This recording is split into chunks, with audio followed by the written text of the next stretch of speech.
আসসালামু আলাইকুম রহমতুল্লাহ। আমার কলেজের ভাই বোন, গতকালকেও আমাদের জিকে ক্লাস হয়েছেন এবং আজকেও আমাদের শ্রদ্ধেয় আরেকজন স্যার আছেন। স্যারকে আপনারা খুব ভালোভাবেই চেনেন, কারণ যে হচ্ছে রসে রসে রসাত্মক ভাবে হচ্ছে জিকে কে মানে কি বলবো আপনাদের সমাধান দিয়ে থাকেন। সো স্যার আজকে যে কাজটা করেছেন খুবই অ্যামেজিং লেগেছেন, কারণ 11 থেকে 20 গ্রেডকে টার্গেট করেছেন স্যার। যেমন খাদ্য মন্ত্রণালয়, স্বাস্থ্য অধিদপ্তর, সিভিল সার্জনের কার্যালয়ের বেশ কিছু যে গুরুত্বপূর্ণ কোশ্চেন, যে কোশ্চেনগুলো থেকে বারবার রিপিট হয়, যে কোশ্চেনগুলো বারবার মানে একবার অ্যানালাইজ করে পড়লে দেখা যায় যে ওই সেম প্যাটার্নের কোশ্চেন বারবার কমন পাওয়া যায়, এরকম টাইপের 100 প্রশ্ন কিন্তু আমাদের আছে। কিন্তু আজকে আমরা চেষ্টা করব নাকি স্যার যতগুলো পড়ানো যায়, আলহামদুলিল্লাহ যতটুকু পড়ানো যায়। সবচেয়ে মজার ব্যাপার হচ্ছে যে আজকের ক্লাসটা এত বেশি অ্যামেজিং হবে যে আপনারা যারা ক্লাসটা করবেন, ক্লাসটা করার পর আপনার কাছে ফিল হবে যে এত মজার ক্লাসটা কেন মিস করলাম, বা হচ্ছে এত মজার ক্লাসটা করে হয়তো বা আমি পরীক্ষার হলে 2টা মার্ক কমন পাবো। দেখেন অনেকেই আমাদের বিপক্ষে প্রোপাগান্ডা ছড়ায় স্যার। যেমন আমরা যখন বলি যে এক ক্লাসে 2 থেকে 3 মার্ক কমন, আচ্ছা স্যার মনে করেন আপনি আজকে 20টা কোশ্চেন সলভ করাইলেন, এই বছরে মিনিমাম জব পরীক্ষা হবে, যদি নাও হয় 11তে 10 থেকে 20তম গ্রেডে মিনিমাম 20 থেকে 30 বা 40টা জব পরীক্ষা হবে। প্রতি শুক্র শনিবার কোনো না কোনো মন্ত্রণালয়ের জব পরীক্ষা হবেই, হবে না? অবশ্যই। তো এইভাবে যদি আমরা চিন্তা করি আজকের এই 20টা কোশ্চেন থেকে এই যে 20টা মন্ত্রণালয়ের জব পরীক্ষা যে হচ্ছে বা বিভিন্ন ধরনের 10 থেকে 20 গ্রেড বা প্রাইমারি নিবন্ধন বা আদার সবগুলোকে যদি আমরা চিন্তা করি, কোনো না কোনো জব পরীক্ষায় কি এগুলো থেকে কোশ্চেন আসবে না? অবশ্যই আসবে। ব্যাখ্যা থেকে আসবে না? আপনাকে বলে রাখি, তো ওই জায়গা থেকে আমি মনে করি যে আমাদের দেওয়া উচিত এক ক্লাসে 5 থেকে 6 মার্ক কম। 5 থেকে 6, রাইট। কিন্তু কিছু মেন্টাল সিক মানুষ আছে, তারা চিন্তা করে এইভাবে যে আমি তো এবারই হচ্ছে বিসিএস পরীক্ষা দিব, তাহলে এই বিসিএস পরীক্ষায় আমার 7 মার্ক কমন পাবো এক ক্লাস থেকে। ভাই আমরা এটাকে মেনশন করি না। একটা ক্লাস করার জন্য যে আগ্রহ বা স্পৃহা, আমরা যে ব্যাখ্যাগুলো করি বা স্যার যে আজকে ক্লাসের মধ্যে যে এমসিকিউ গুলো ব্যাখ্যা করবেন, এক একটা ব্যাখ্যা থেকে এক একটা এমসিকিউ থেকে দেখবেন যে আপনি এত বেশি ইনফরমেশন পাচ্ছেন যে ওই ব্যতিক্রমী যে ইনফরমেশন গুলো আছে ওই ইনফরমেশন গুলো থেকে আবার কোশ্চেন দিয়ে দিচ্ছে। অবশ্যই, তাই না স্যার? অবশ্যই। তাইলে দেখেন স্যারের মুখ থেকে আমরা শুনি যে আজকের টপিক গুলো বা আজকের যে কোশ্চেন গুলো কতটা অ্যামেজিং। স্যার একটু নিজেই বলো।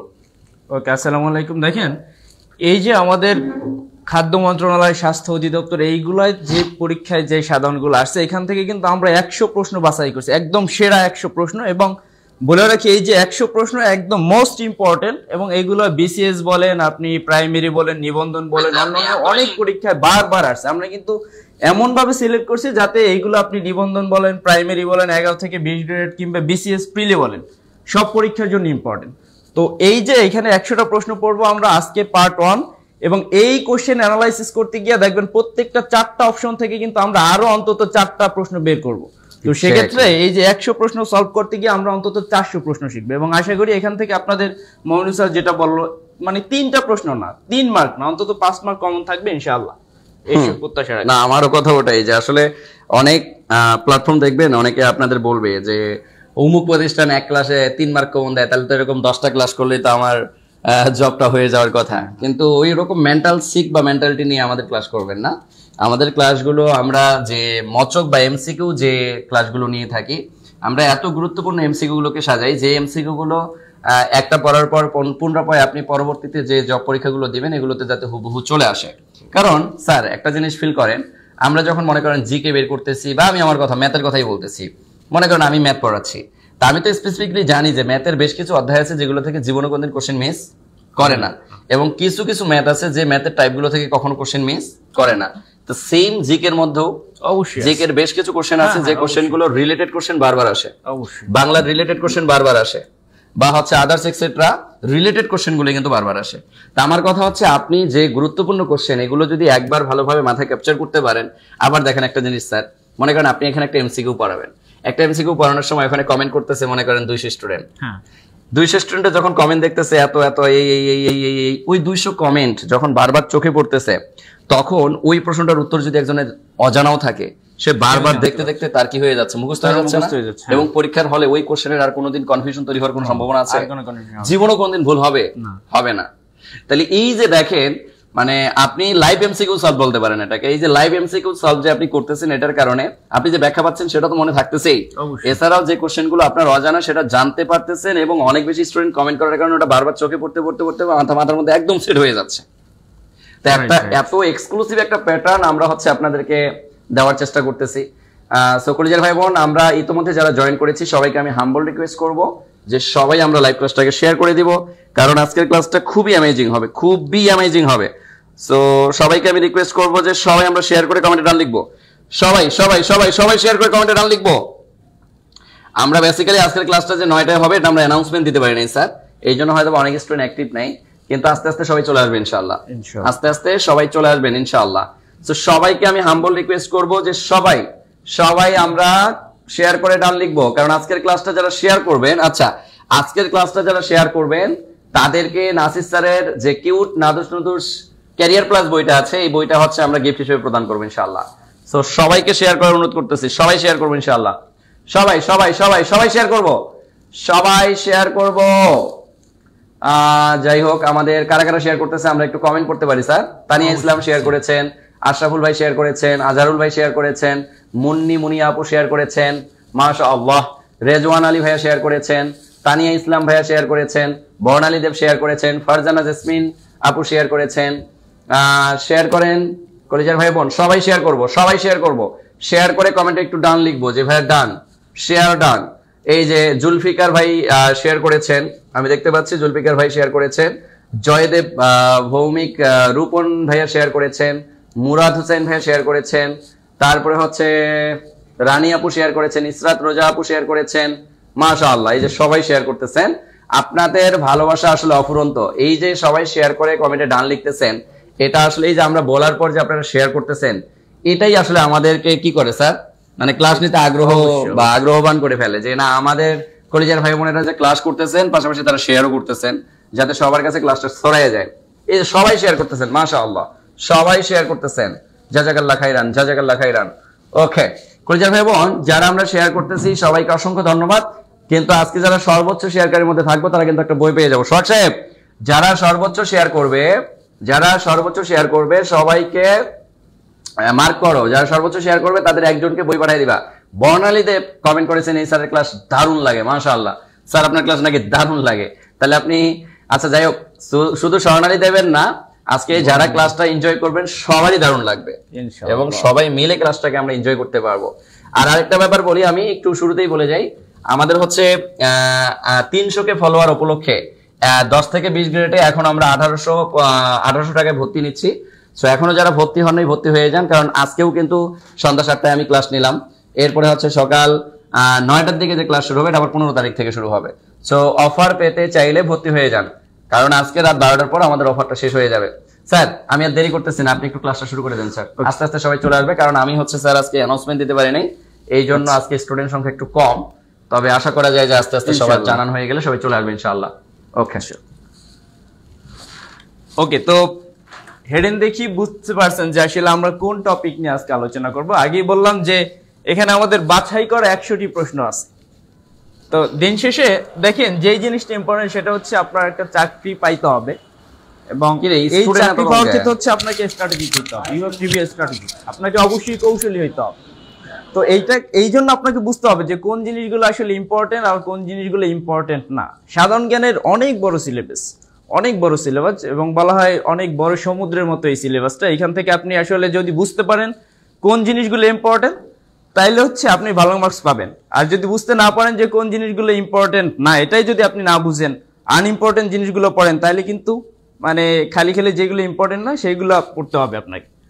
তো যাই হোক, আমরা 100টি বাছাই করা প্রশ্ন, যেগুলো হচ্ছে যারা 11 থেকে 20 গ্রেডের বিভিন্ন পরীক্ষা দিবেন, খাদ্য মন্ত্রণালয় বলেন, স্বাস্থ্য অধিদপ্তর বলেন, সিভিল সার্জনের কার্যালয় বলেন, এগুলো দেখে আমরা কন্টিনিউয়াসলি কিন্তু পরীক্ষাগুলো হয়ে যাচ্ছে।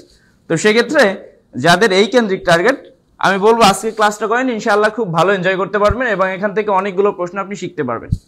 ওকে, তো আমরা শুরু করছি। প্রথম যে কোশ্চেনটা দেখেন, মুক্তিযুদ্ধ ভিত্তিক আত্মজীবনী, a story of my time, এগুলো কিন্তু অলরেডি পরীক্ষা আসছে। মুক্তিযুদ্ধ ভিত্তিক, আমরা জানি যে মুক্তিযুদ্ধ ভিত্তিক যেসব গ্রন্থ থাকে সবগুলোর গুরুত্ব খুব বেশি, তো এটাও কিন্তু মুক্তিযুদ্ধ ভিত্তিক, মুক্তিযুদ্ধ ভিত্তিক একটা আত্মজীবনী। এই মুক্তিযুদ্ধ ভিত্তিক আত্মজীবনী a story of my time গ্রন্থের লেখক কে? কে বলতে পারেন? খুব আনকমন একটা কোশ্চেন, হয়তো খুব ইম্পর্টেন্ট, বাট আপনারা হয়তো অনেকেই জানেন না। বলেন, মুক্তিযুদ্ধ ভিত্তিক আত্মজীবনী a story of my time গ্রন্থের লেখক কে? মোহাম্মদ শাহাবুদ্দিন, মোহাম্মদ আব্দুল হামিম, মঞ্জুরুল হক, নজরুল ইসলাম। কি হবে? হ্যাঁ, Amit Shah, Manjurul Haque, Habibur Rahman C, Manjurul Haque good, Alamin B, না আলামিন ভাই হয় নাই, Sultana Nadira C, S M Mohammad Yusuf C, Rasul Molla খ হয় নাই, শারমিন বন্যা ঘ হয় নাই। আচ্ছা যাই হোক, মুক্তিযুদ্ধ ভিত্তিক আত্মজীবনী স্টোরি অফ মাই টাইম গ্রন্থের লেখক হচ্ছে মঞ্জুরুল হক। এই যে মঞ্জুরুল হক, ইনি মুক্তিযুদ্ধ নিয়ে ওনার যে আত্মজীবনী সেটা লিখছে। উনি বর্তমানে জাপান প্রবাসী, ঠিক আছে? এই গ্রন্থের একটু মাথায় রেখেন, অনেকবার কিন্তু পরীক্ষা আসছে। ওকে, আজহারুল ইসলাম অনেক লিখছেন, সবুজ স্যার, মমিনুল স্যার। আচ্ছা, আপনাদের প্রতিও আমাদের পক্ষ থেকে অনেক ভালোবাসা রইল। আমরা নেক্সট স্লাইডে চলে যাই। বাংলাদেশের জাতীয় পতাকার রূপকার কে? বাংলাদেশের জাতীয় পতাকার রূপকার, এটা পড়ানোর একটা প্রাসঙ্গিকতা কি দেখেন। বাংলাদেশের জাতীয় পতাকার রূপকার, আর যে কোশ্চেন সেটা হচ্ছে বাংলাদেশের মানচিত্র খচিত, বাংলাদেশের মানচিত্র খচিত জাতীয় পতাকার, মানচিত্র খচিত জাতীয় পতাকার রূপকার কে ছিলেন?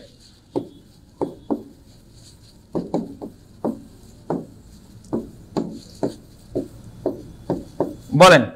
বর্তমানে বাংলাদেশের জাতীয় পতাকার রূপকার কে, আর বাংলাদেশের যে মানচিত্র খচিত জাতীয় পতাকা ছিল সেটা রূপকার কে ছিল? ওকে, কামরুল হাসান। আমরা এটা জানি বাংলাদেশের জাতীয় পতাকার রূপকার হচ্ছে কামরুল হাসান, কিন্তু বলতে হবে এই কোশ্চেনটা বাংলাদেশের মানচিত্র খচিত জাতীয় পতাকা ছিল। আমরা এখন দেখি আমাদের যে জাতীয় পতাকা আছে এটার মধ্যে মানচিত্র নাই, কিন্তু একটা সময় স্বাধীনতার সময় আমাদের যে জাতীয় পতাকা ছিল এটার মধ্যে মানচিত্র ছিল। সেই মানচিত্র খচিত জাতীয় পতাকার ডিজাইনারকে দেখেন, অনেক সময় এটা নিয়ে কনফিউশন লাগছে, অনেক সময়। বর্তমানে বাংলাদেশের জাতীয় পতাকার রূপকার, অনেক সময় পরীক্ষা আসছে বাংলাদেশের মানচিত্র খচিত জাতীয় পতাকার রূপকার কে ছিলেন? এইটা বলেন, বাংলাদেশের মানচিত্র খচিত জাতীয় পতাকার রূপকার কে ছিলেন? কে ছিলেন? মানচিত্র খচিত জাতীয় পতাকার রূপকার কে ছিলেন? শিবনারায়ণ দাস, মোহাম্মদ জসিমউদ্দিন লিখছেন শিবনারায়ণ দাস, গুড। আকাশ নায়েত, শিবনারায়ণ দাস। জিয়া ইয়াসিন, শিবনারায়ণ দাস, গুড। দেখেন এটা পড়ানোর যৌক্তিকতা কি? আমরা জানি এই যে মানচিত্র খচিত জাতীয় পতাকার রূপকার ছিলেন শিবনারায়ণ দাস, উনি কিন্তু মারা গেছে। কত সালে মারা গেছে? এই যে গত মাসে মারা গেছে। এখন তো মে মাস চলে, এপ্রিলের 19 তারিখ মারা গেছে। তাহলে ইনফরমেশনটা লেখেন, আগামী যে কোনো পরীক্ষা এটা কিন্তু আসতে পারে। বাংলাদেশের জাতীয় পতাকার যে মানচিত্র খচিত যে পতাকা ছিল, সেই মানচিত্র খচিত জাতীয় পতাকার রূপকার ছিলেন শিবনারায়ণ দাস, ঠিক আছে? উনি মারা যান কবে? শিবনারায়ণ দাস, শিবনারায়ণ দাস মারা যান হচ্ছে 19 এপ্রিল 2024। দেখেন তো বর্তমানে বাংলাদেশে যে জাতীয় পতাকা আছে এটার রূপকার হচ্ছে কামরুল হাসান, নিঃসন্দেহে এটা ঠিক। বাট আপনি যেখানে কনফিউশন যেখানে লাগতে পারে সেটা হচ্ছে বাংলাদেশের পতাকায় প্রথম মানচিত্র ছিল, এখন আমরা সেই মানচিত্রটা দেখি না। তো সেই মানচিত্র খচিত জাতীয় পতাকার রূপকার ছিল শিবনারায়ণ দাস, যিনি মারা গেছে গত মাসে। দ্যাট মিনস 19 এপ্রিল 2024, তারিখটা মনে রাখেন, ঠিক আছে? ওকে, নেক্সট কোশ্চেন আমরা চলে যাই।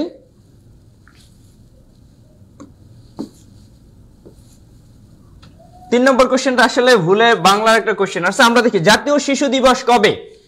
জাতীয় শিশু দিবস অনেকেই জানবেন। জাতীয় শিশু দিবস কবে বলেন? জাতীয় শিশু দিবস। আর বাংলাদেশের জাতীয় দিবস কবে? বাংলাদেশের জাতীয় দিবস কবে? জাতীয় শিশু দিবস কবে আর বাংলাদেশের জাতীয় দিবস কবে বলেন? জাতীয় শিশু দিবস 17ই মার্চ, নিঃসন্দেহে এটা আপনারা জানেন। আমাদের জাতির জনক বঙ্গবন্ধু শেখ মুজিবুর রহমানের যে জন্ম তারিখ 17ই মার্চ, সেটা হচ্ছে জাতীয় শিশু দিবস। তো এই যে 26শে মার্চটা কি দিবস? বাংলাদেশের জাতীয় দিবস, মনে রাখবেন, স্বাধীনতা দিবস এবং একই সাথে বাংলাদেশের জাতীয় দিবস। তো দেখেন অনেক সময় অনেকগুলা তারিখ দেওয়া থাকে এরকম, নিচের কোনটি বাংলাদেশের জাতীয় দিবস? তো সেখানে যদি অপশনে থাকে ধরেন 21শে ফেব্রুয়ারি, 26শে মার্চ, 16ই ডিসেম্বর, এইগুলো দেখার পর অনেকে কনফিউশনে পড়ে যায় যে 21শে ফেব্রুয়ারিও তো আসলে আমাদের জাতীয় একটা দিবস, 16ই ডিসেম্বরও তো আমাদের জাতীয় একটা দিবস, কিন্তু আমাদের আসলে জাতীয় দিবস কোনটা? এগুলো সবই জাতীয় দিবস, বাট আমাদের অরিজিনাল যদি বলি 1 নম্বর জাতীয় দিবস সেটা কোনটা? স্বাধীনতা দিবস 26শে মার্চ, ঠিক আছে? তাহলে জাতীয় শিশু দিবস হচ্ছে 17ই মার্চ। ওকে, নেক্সট স্লাইডে চলে যাই। দেখেন খুব ইম্পর্টেন্ট একটা কোশ্চেন, খুবই ইম্পর্টেন্ট, খুব মনোযোগ সহকারে জিনিসটা দেখেন। বিশ্ব স্বাস্থ্য সংস্থা WHO বাংলাদেশকে কোন রোগমুক্ত ঘোষণা করেছেন? একটু বলেন তো, এইটার আনসারটা একটু বলেন, একটু ডিফিকাল্ট কোশ্চেন মনে হয়। বিশ্ব স্বাস্থ্য সংস্থা বাংলাদেশকে কোন রোগমুক্ত ঘোষণা করছে? পোলিও নাকি ফাইলেরিয়া নাকি কালাজ্বর নাকি সবগুলো? আহসান হাবিব নাসিম ঘ, হ্যাঁ। মোহাম্মদ ইউসুফ ঘ, বলেন আরো বলেন। আফ্রিদি ঘ, শফিকুল ইসলাম ঘ বলছেন, মোহাম্মদ কাউসার হাবিব ঘ বলছেন, মুন্নি মুনিয়া ঘ বলছেন। হ্যাঁ, তাহলে বলেন কোনটা? এই যে 5 নম্বর কোশ্চেন, বিশ্ব স্বাস্থ্য সংস্থা বাংলাদেশকে কোন রোগমুক্ত ঘোষণা করছে? তাহলে দেখেন এর অ্যান্সার হচ্ছে সবগুলি। একটু খেয়াল করেন, জিনিসটা খেয়াল করেন, এইখানে আরো কয়েকটি ইম্পর্টেন্ট ইনফরমেশন আছে। দেখেন পোলিও ফাইলেরিয়া এগুলো বাংলাদেশ থেকে আগেই মুক্ত হয়েছে, বাংলাদেশ এগুলো থেকে আগেই মুক্ত হয়েছে, ঠিক আছে। এই জিনিসটা দেখেন, এই জিনিসটা ভিভিআই, কারণ কি এই জিনিসটা ইম্পর্টেন্ট। এই যে কালাজ্বরটা খেয়াল করেন, কালাজ্বর বাংলাদেশই প্রথম দেশ যে দেশকে প্রথম কালাজ্বর মুক্ত ঘোষণা করছে WHO। মনে রাখেন বাংলাদেশই প্রথম দেশ, বাংলাদেশই হচ্ছে প্রথম দেশ যাকে WHO কালাজ্বর মুক্ত ঘোষণা করছে।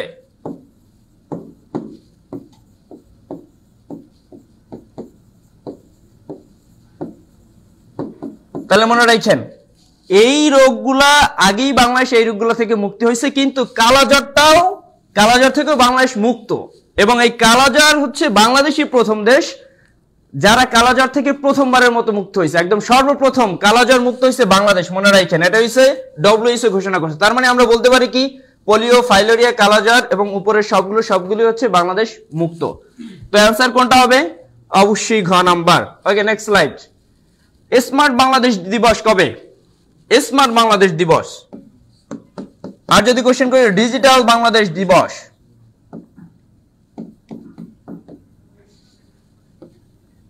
ডিজিটাল বাংলাদেশ দিবস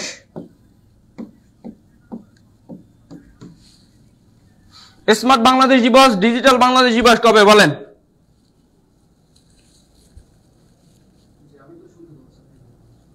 ডিসেম্বর। ডিজিটাল বাংলাদেশ দিবস কবে এইটা বলেন? ডিজিটাল বাংলাদেশ দিবস কবে?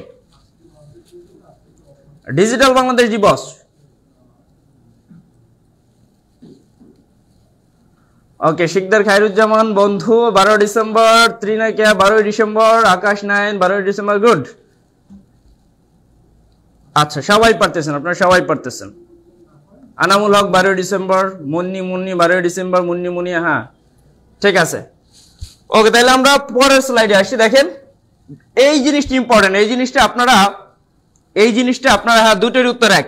এই জিনিসটা আপনারা আগামী মাসে যেহেতু স্বাস্থ্য অধিদপ্তরের কিংবা হচ্ছে সিভিল সার্জনের অনেকগুলো পরীক্ষা থাকার কথা হইতে পারে, তো সেক্ষেত্রে এই জিনিসটা খুবই ইম্পর্টেন্ট। দেখেন গ্রীষ্মকালীন অলিম্পিক কোথায় অনুষ্ঠিত হবে এবং বলতে হবে কোন মাসে, কোন মাস থেকে শুরু হবে, কোন মাস থেকে।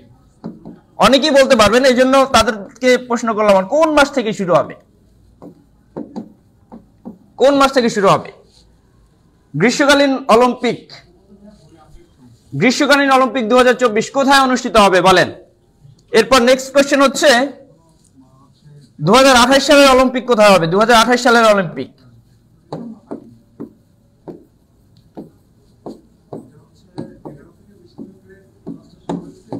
দেখেন এইগুলো প্রচুর আসে, যে খেলাধুলার বিভিন্ন আসর, তারপরে যে অলিম্পিকের আসর, এইগুলো কবে হবে, পরবর্তী যে প্রোগ্রামটা এটা কবে হবে, ঠিক আছে। এইগুলো প্রচুর আসে, কিন্তু প্রাইমারি পরীক্ষা যারা দিচ্ছেন তারা দেখছেন এখান থেকে কোশ্চেন আসছে। তারপর BCS বলেন সবকিছুতে কিন্তু এইগুলো আসে। গ্রীষ্মকালীন অলিম্পিক 2024 কোথায় অনুষ্ঠিত হবে? গুড, প্যারিস ফ্রান্স, তাই না? ফ্রান্সের রাজধানী প্যারিসে। তাহলে বলেন 2028 সালে যে অলিম্পিক সেটা কোথায় হবে? 2028 সালের অলিম্পিক, 2028 সালে যে অলিম্পিকটা হবে সেটা কোথায় হবে? আমরা জানি 4 বছর পর পর হয়, তাই না? তাইলে 2024 সালে হইলে এরপর হবে 2028 সালে। 2028 সালের অলিম্পিক কোথায় হবে? আচ্ছা, এমডি ওয়াহাব পাশা আপনার নাম পড়লাম তাইলে। সাইদ আফ্রিদি আমেরিকা 2028, আমেরিকার কোন শহরে বলতে হবে, কোন শহরে? দেখেন শহরটা ইম্পর্টেন্ট। আচ্ছা ওকে, দেখেন এই যে 2024 সালে যেটা, সেটা জুলাই মাস থেকে শুরু হবে ফ্রান্সের রাজধানী প্যারিসে, এবং 2028 সালে যে অলিম্পিক সেটা হবে লস অ্যাঞ্জেলসে, যুক্তরাষ্ট্রের লস অ্যাঞ্জেলসে। 2028 সালে যেটা, সেটা হবে কোথায়? লস অ্যাঞ্জেলস, যুক্তরাষ্ট্র, লস অ্যাঞ্জেলস, ইউএসএ, 2028 সালেরটা। ঠিক আছে, ওকে। এই দেখেন, এইগুলো কিন্তু সব আসছে, সব পরীক্ষা আসছে। আপনি ভাবেন মনে হয় এইগুলো আসলে অতটা ইম্পর্টেন্ট, কিন্তু এই যে খেলাধুলার পরবর্তী আসর যে কতটা ইম্পর্টেন্ট আপনি কল্পনাও করতে পারবেন না। বারবার পরীক্ষা এখান থেকে আসছে। দেখেন 2026 সালে ফুটবল বিশ্বকাপ আয়োজন করবে কে? এটা কমেন্ট করে, এটা সবাই জানার কথা। 2026 সালে ফুটবল বিশ্বকাপ আয়োজন করবে কে? কোন দেশ আয়োজন করবে? আর বলেন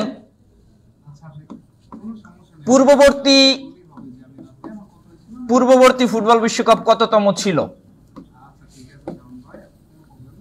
বিশ্বকাপ কততম ছিল বলেন দেখি, এইটা কে পারেন? 2026 সালে ফুটবল বিশ্বকাপ আয়োজন করবে কে? ডি, হ্যাঁ, ইয়াসিন সাবনাস। গ হবে ইয়াসিন সাবনাস, গ হবে, ভুল বলছেন। সুমাই ইসলাম, আকলিম আক্তার, ডি।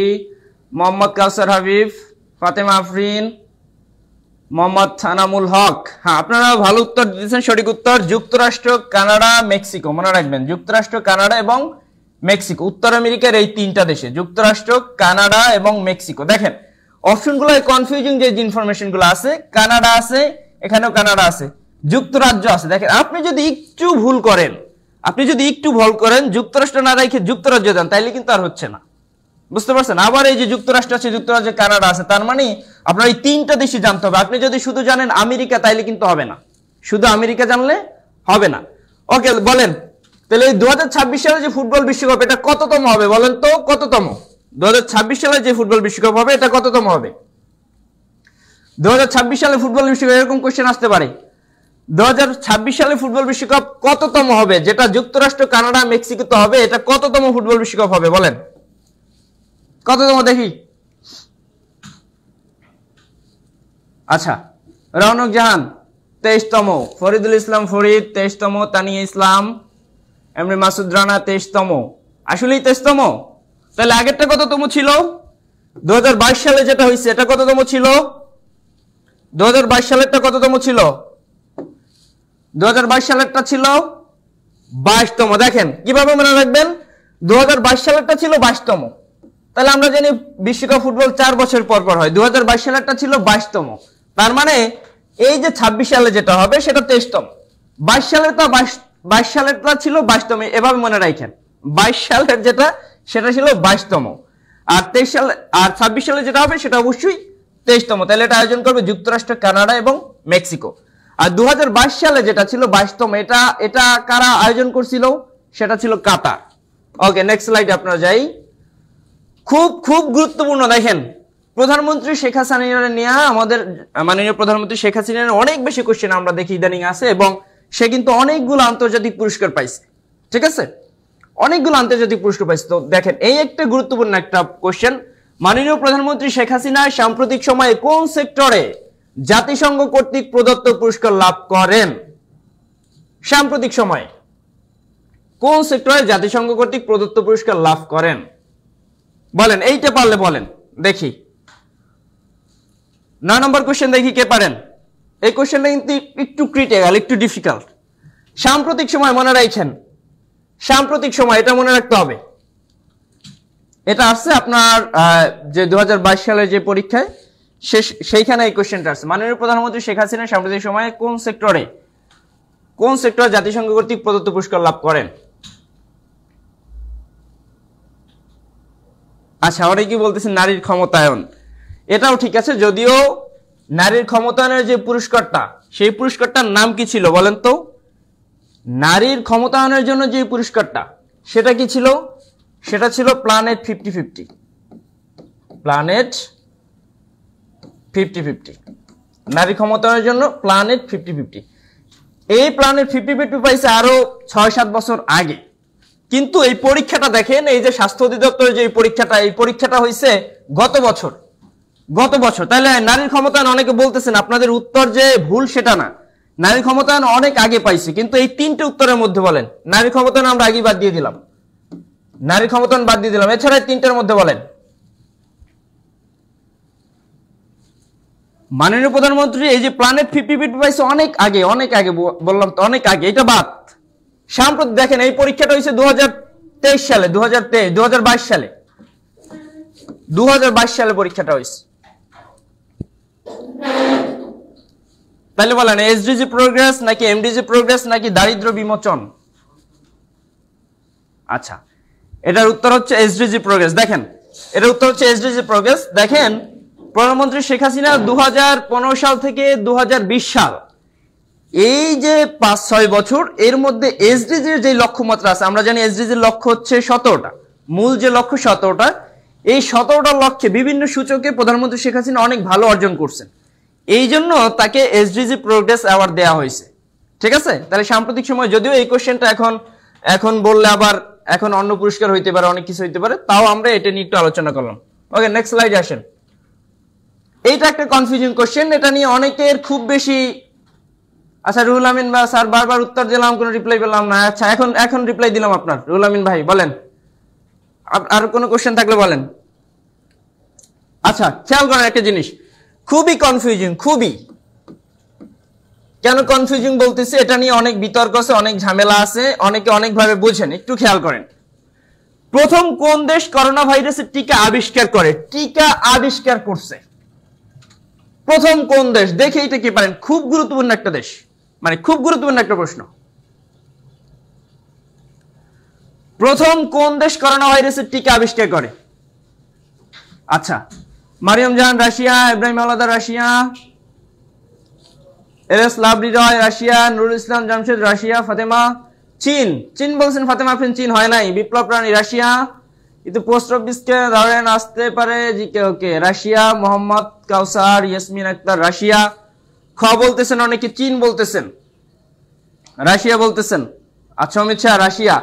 খেয়াল করেন, খুবই কনফিউজিং, এত কনফিউজিং আপনি কল্পনা করতে পারবেন না, এবং এটা কিন্তু অনেকবার আসছে পরীক্ষা অলরেডি।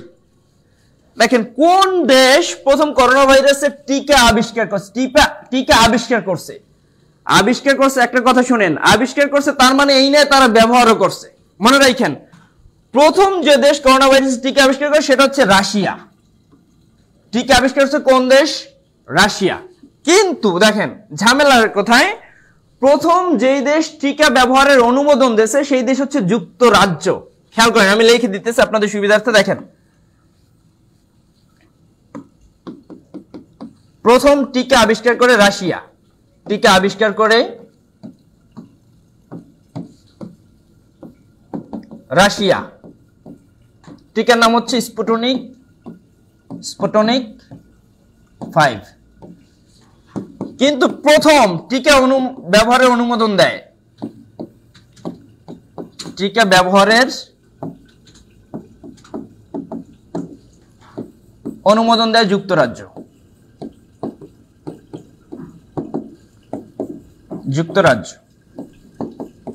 তো খেয়াল করেন, খুব ভালো করে খেয়াল করেন। তো প্রথম কোন দেশ করোনা ভাইরাসের টিকা আবিষ্কার করছে? রাশিয়া আবিষ্কার করছে, কিন্তু তারা তখনও ব্যবহারের অনুমোদন দেয় নাই। প্রথম দেশ হিসাবে এই করোনার ভ্যাকসিন ব্যবহারের অনুমোদন দেওয়া হচ্ছে যুক্তরাজ্য। খুব ভালো করে খেয়াল রাখেন, ইনফরমেশনটা অনেকবার কিন্তু এইগুলো আসার সম্ভাবনা আছে। ঠিক আছে, যারা চীন বলছেন তাদের উত্তর হয় নাই, যারা রাশিয়া বলছেন তাদের উত্তর। পর্দার একটু নিচে নামাইলে ভালো হইতো। এখন কেমনে নামাবো এটা? আচ্ছা দেখেন, খুব গুরুত্বপূর্ণ একটা জিনিস খেয়াল করেন, অনেকবার পরীক্ষা আসছে, বিসিএস অনেকবার আসছে। এটা এই ইপিআই শুধু আন্তর্জাতিকের সাথে সম্পর্ক না, এটা বাংলাদেশের সাথে সম্পর্ক। অনেকবার পরীক্ষা আসছে এবং খুব আলোচিত। ঠিক আছে, দেখেন ইপিআই প্রোগ্রামে কতটি রোগের বিরুদ্ধে টিকা দেওয়া হয়? দেখে এটাকে পারেন, ইপিআই প্রোগ্রামের কতটি রোগের বিরুদ্ধে, এবং বলতে হবে বাংলাদেশে কবে ইপিআই চালু হয়। বাংলাদেশে ইপিআই মানে হচ্ছে কি বলেন তো? মানে সম্প্রসারিত টিকাদান কর্মসূচি। সম্প্রসারিত ইপিআই মানে দেখেন, ইপিআই এর ফুল মিনিং হচ্ছে expanded program of immunization,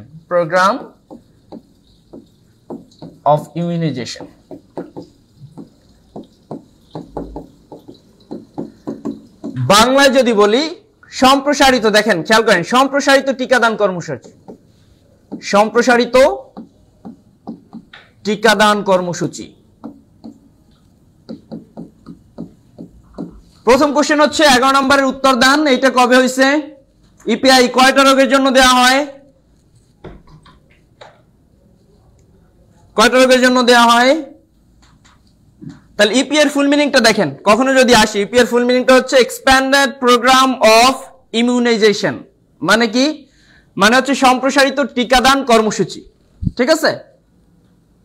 আচ্ছা, আব্দুল্লাহ মামুন নিবন্ধনের রেজাল্ট তো দেওয়ার কথা ছিল গত মাসে, এর মধ্যে বিসিএস হয়ে গেল, বিসিএস এরও রেজাল্ট দিল, অথচ আপনাদের নিবন্ধনের রেজাল্ট দেয় না। এটা আসলে কেন দেয় না এটা আমি বলতে পারতেছি না। যাই হোক, দেখেন সম্প্রসারিত টিকাদান কর্মসূচি দেওয়া হয় 4টার জন্য। কয়টার জন্য? 10টা রোগের জন্য। এই 10টা রোগ কি? যক্ষা, তারপর হচ্ছে হুপিং কাশি, হাম, ইনফ্লুয়েঞ্জা, এই টাইপের যে রোগ আছে এই রোগগুলোর জন্য ইপিআই, এই যে এক্সপ্যান্ডেড প্রোগ্রাম অফ ইমিউনাইজেশন বা সম্প্রসারিত টিকাদান কর্মসূচি দেওয়া হয়। তাহলে এটা চালু করে কে বলেন তো? কার মাধ্যমে দেওয়া হয়? এটা কি বাংলাদেশ সরকার দেয়? বলেন এই ইপিআই কে দেয়? কার মাধ্যমে দেওয়া হয়? বাংলাদেশ সরকার দেয় নাকি আন্তর্জাতিক কোনো সংগঠন দেয়? বলেন ইপিআই কে দেয়? ডব্লিউএইচও দেয়, মনে রাখেন। কে দেয়? বিশ্ব স্বাস্থ্য সংস্থার আন্ডারে এটা দেওয়া হয়, বিশ্ব স্বাস্থ্য সংস্থার আন্ডারে।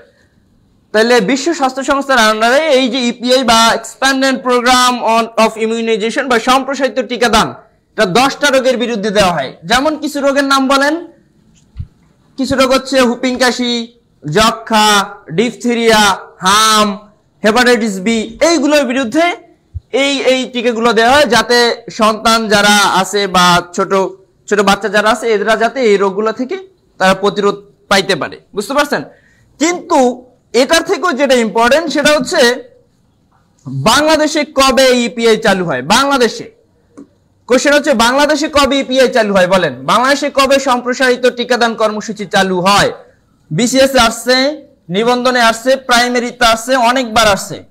বাংলাদেশে কবে সম্প্রসারিত টিকাদান কর্মসূচি চালু হয়? বাংলাদেশে, বাংলাদেশে কবে এই যে সম্প্রসারিত টিকাদান কর্মসূচি চালু হয়?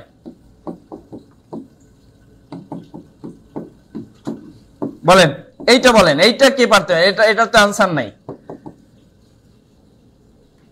1974 সালে, 91 সালে, জাহিরুল ইসলাম রিয়াদ 91 সালে, ভুল। আব্দুল্লাহ মামুন আপনার কি নাম? আপনার তো রোহিঙ্গা না। মারিয়াম জাহান 1972, ভুল। মতিউর রহমান 1991, ভুল। মুন্না রাবে 1991, ভুল। সাজিদুর রহমান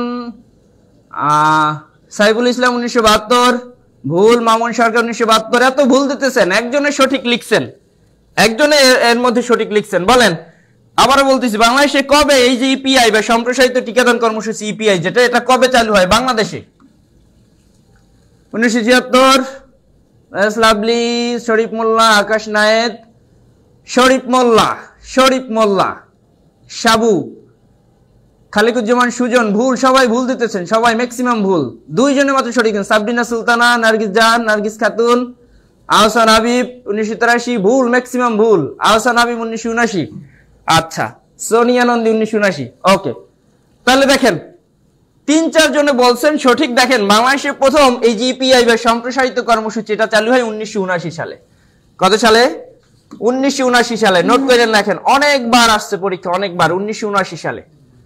ঠিক আছে? যদিও এরা ডব্লিউএইচও ওয়ার্ল্ড হেলথ অর্গানাইজেশন চালু করে 1974 সালে, বাংলাদেশে এটা আসে 1979 সালে। বাংলাদেশ চালু করে এটা কবে? ইপিআই চালু করা হচ্ছে 1979 সালে। ক্লিয়ার? ওকে, দেখেন খুব সহজ একটা কোশ্চেন।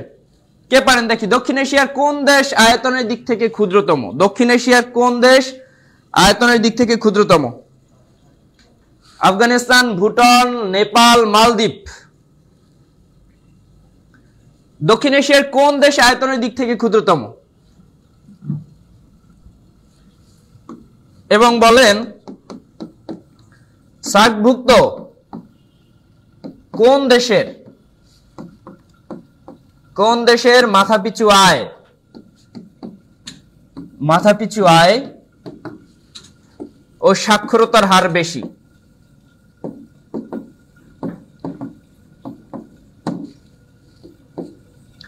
সার্কভুক্ত কোন দেশের মাথাপিছু আয় সবচেয়ে বেশি এবং সাক্ষরতার হার বেশি?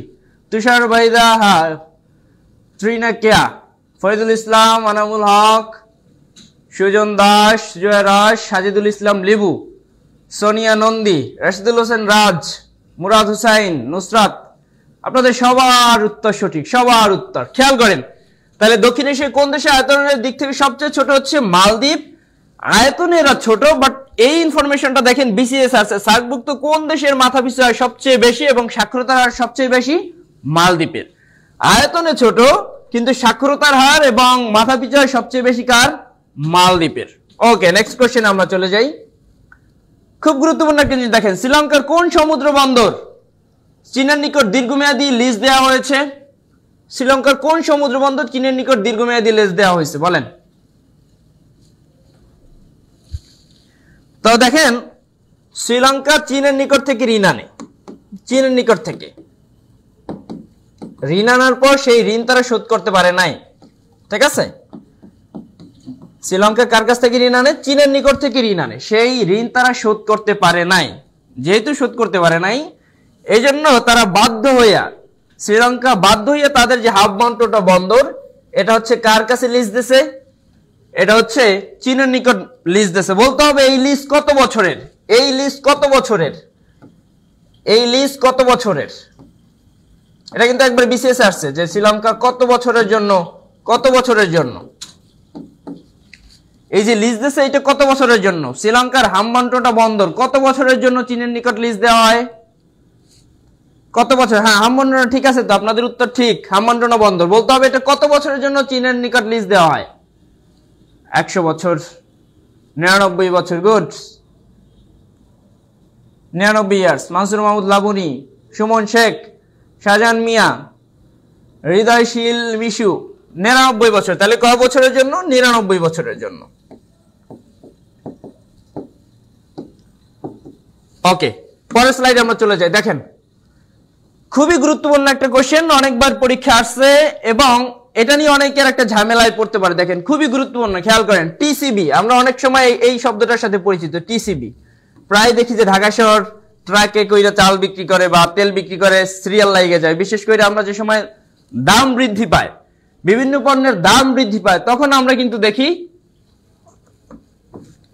সরি এটা দেখেন টিসিবি বিভিন্ন সময় আমরা দেখি, এবং টিসিবি নিয়ে অনেক আলোচনা হয়েছে, অনেকবার কথা হয়েছে যে আসলে এই যে টিসিবির পণ্যরা কারা পায় এবং অনেক ধনীরাও এটা পায়। এটাও দেখা গেছে যে অনেক সময় এটাও মানে দুর্নীতিগ্রস্ত হয়ে পড়ে, কারণ এরকম কথাবার্তা আমরা শুনি। সেই যে টিসিবি আছে, TCB trading corporation of Bangladesh, দেখেন ফুল মিনিংটাও কিন্তু ইম্পর্টেন্ট, ফুল মিনিংটাও কিন্তু ইম্পর্টেন্ট।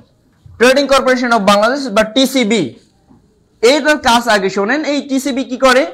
টিসিবি হচ্ছে স্বাধীনতার পরপরই কিন্তু এটা গঠিত হয়েছে, এবং আমরা দেখি টিসিবি হচ্ছে যে সময় আমাদের জরুরি মুহূর্তে বিভিন্ন ক্রাইসিস লাগে বা হচ্ছে পণ্যের দাম বৃদ্ধি পায়, তখন ন্যায্য মূল্যে টিসিবি পণ্য বিক্রি করে। ঠিক আছে, ন্যায্য মূল্যে যারা দরিদ্র অসহায় আছে বা নিম্ন শ্রেণীর লোকজন আছে, সাধারণত এরা টিসিবির পণ্যটা পায়। তো ট্রাকে ট্রাকে বিক্রি করে, অনেকেই দেখছেন। তো সেই টিসিবি এটা কোন মন্ত্রণালয়ের অধীন বলেন? সুমাইয়া আক্তার বাণিজ্য, রাবেয়া খান বাণিজ্য। দেখেন তাহলে এটা কোন মন্ত্রণালয়ের অধীন? বাণিজ্য মন্ত্রণালয়ের অধীন। ওকে, আমরা পরের স্লাইডে চলে যাই। ওআইসি, ওআইসি এর বর্তমান মহাসচিবের নাম কি এবং উনি কোন দেশের? উনি কোন দেশের? উনি কোন দেশের? বর্তমান মহাসচিবের নাম কি? উনি কোন দেশের? 15 নম্বর কোশ্চেন, ওআইসি এর বর্তমান মহাসচিবের নাম কি? উনি কোন দেশের? ওআইসি এর বর্তমান মহাসচিব, ওআইসি। সেই মেয়েটি আমি, আচ্ছা সেই মেয়েটি আপনি। গ, গ বলছেন, হয় নাই। আচ্ছা সাদ্দাম হোসেন, গ হয় নাই। সাবু হয় নাই। রুহুল আমিন হয় নাই। রুহুল আমিন ক বলছেন, হয় নাই। কি ব্যাপার, আপনারা এটা পারতেছেন না? ওআইসির বর্তমান মহাসচিবের নাম কি, এটা আপনারা পারতেছেন না? বলেন বলেন। 15 নম্বর ওআইসি এর বর্তমান মহাসচিবের নাম কি? আচ্ছা ওআইসি এর বর্তমান মহাসচিবের নাম হচ্ছে হুসাইন ইব্রাহিম তাহা। হুসাইন ইব্রাহিম তাহা, খেয়াল করেন উনি যেই দেশের, সেই দেশটার নাম হচ্ছে চাঁদ। সেই দেশটার নাম কি? চাঁদ, মনে রাখেন। এটাকে আগে বলা হইতো সাদ। সাদ তো দেখেন একবার একটা পরীক্ষা আসছিল, আমি তো ভার্সিটির অ্যাডমিশনেও পড়াই, তো একবার একটা পরীক্ষা আসছে যে নিচের কোনটি আফ্রিকার দেশ নয়। তো সেখানে 3টা অপশন ছিল, আফ্রিকার দেশ, একটা আফ্রিকার দেশ ছিল না। তো সেখানে একটা নাম ছিল চাঁদ। তো 4টা ছিল। এখন আমার স্টুডেন্ট এসে বলতে, স্যার চাঁদ কি কোনো দেশের নাম বলেন, এটা তো পরীক্ষায় ভুল লাগছে না। আসলে জানতো না যে চাঁদ নামে একটা দেশ আছে। চাঁদ নামে কোন দেশ বলেন তো? এই যেটাকে আমরা সাদ বলি, এটাকে আবার কি বলা হয়? চাঁদ। মানে এটা উচ্চারণটা এরকম, মানে চাঁদ মানে এই যে আকাশের চাঁদ না, চাঁদ। কেউ উচ্চারণ করে সাদ, কেউ উচ্চারণ করে চাঁদ। তাহলে এটা একটা দেশ, আফ্রিকার একটা দেশ।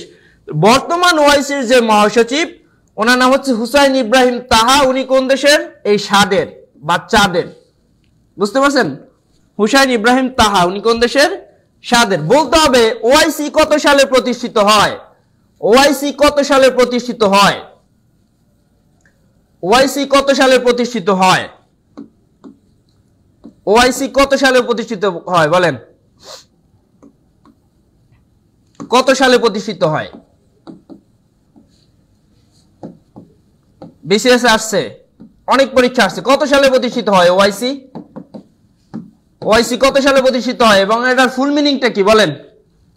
ওআইসি দেখেন, ওআইসি হচ্ছে অর্গানাইজেশন অফ ইসলামিক কোঅপারেশন। 1967 সালে, শোনেন একটা কথা বলে রাখি, 1967 সালে যখন আমরা দেখি আরব ইসরায়েল তৃতীয় যুদ্ধ হয়, মনে রাখেন এই আরব ইসরায়েল তৃতীয় যুদ্ধে ইসরায়েল অনেকগুলো জায়গা দখল করে নিয়েছে। যেমন জেরুজালেম দখল করে নিয়েছে, সিনাই উপত্যকা দখল করে নিয়েছে, তারপর আরো অন্যান্য জায়গা, আরবের অন্যান্য জায়গা দখল করে নিয়েছে ইসরায়েল 1967 সালে আরব ইসরায়েল যুদ্ধে। তো ইসলামিক যে দেশগুলো আছে, আরবের যে ইসলামিক দেশগুলো আছে, এগুলো চিন্তা করলে ইসরায়েল যে কোনো মুহূর্তে কোন দেশও দখল করে নিতে পারে। তাইলে আমরা যে ইসলামিক যে দেশগুলো আছি, এরা কি করব? এরা হচ্ছে একটা সংস্থা বানাবো যাতে আমরা পরস্পরকে হেল্প করতে পারি। এই উদ্দেশ্য নিয়ে 1969 সালে প্রতিষ্ঠিত হয় ওআইসি। 1969 সালে ওআইসি প্রতিষ্ঠিত হয়, ঠিক আছে। আর বাংলাদেশ ওআইসি সদস্যপদ লাভ করে কত সালে? অনেকবার আসছে পরীক্ষায়, বিসিএস আসছে 1974 সালে। মনে রাখবেন বাংলাদেশ ওআইসি এবং জাতিসংঘ সদস্যপদ লাভ করে 1974 সালে। ক্লিয়ার? তাহলে ওআইসির বর্তমান মহাসচিব হচ্ছে হুসাইন ইব্রাহিম তাহা, উনি হচ্ছে সাদের। ওকে, এরপর দেখেন কোন দেশ ব্রিক্সের সদস্য নয়? এখানে কনফিউজিং জিনিস আছে। কোন দেশ ব্রিক্সের সদস্য নয়? খেয়াল করেন, কোন দেশ ব্রিক্সের সদস্য নয় বলেন তো? এটা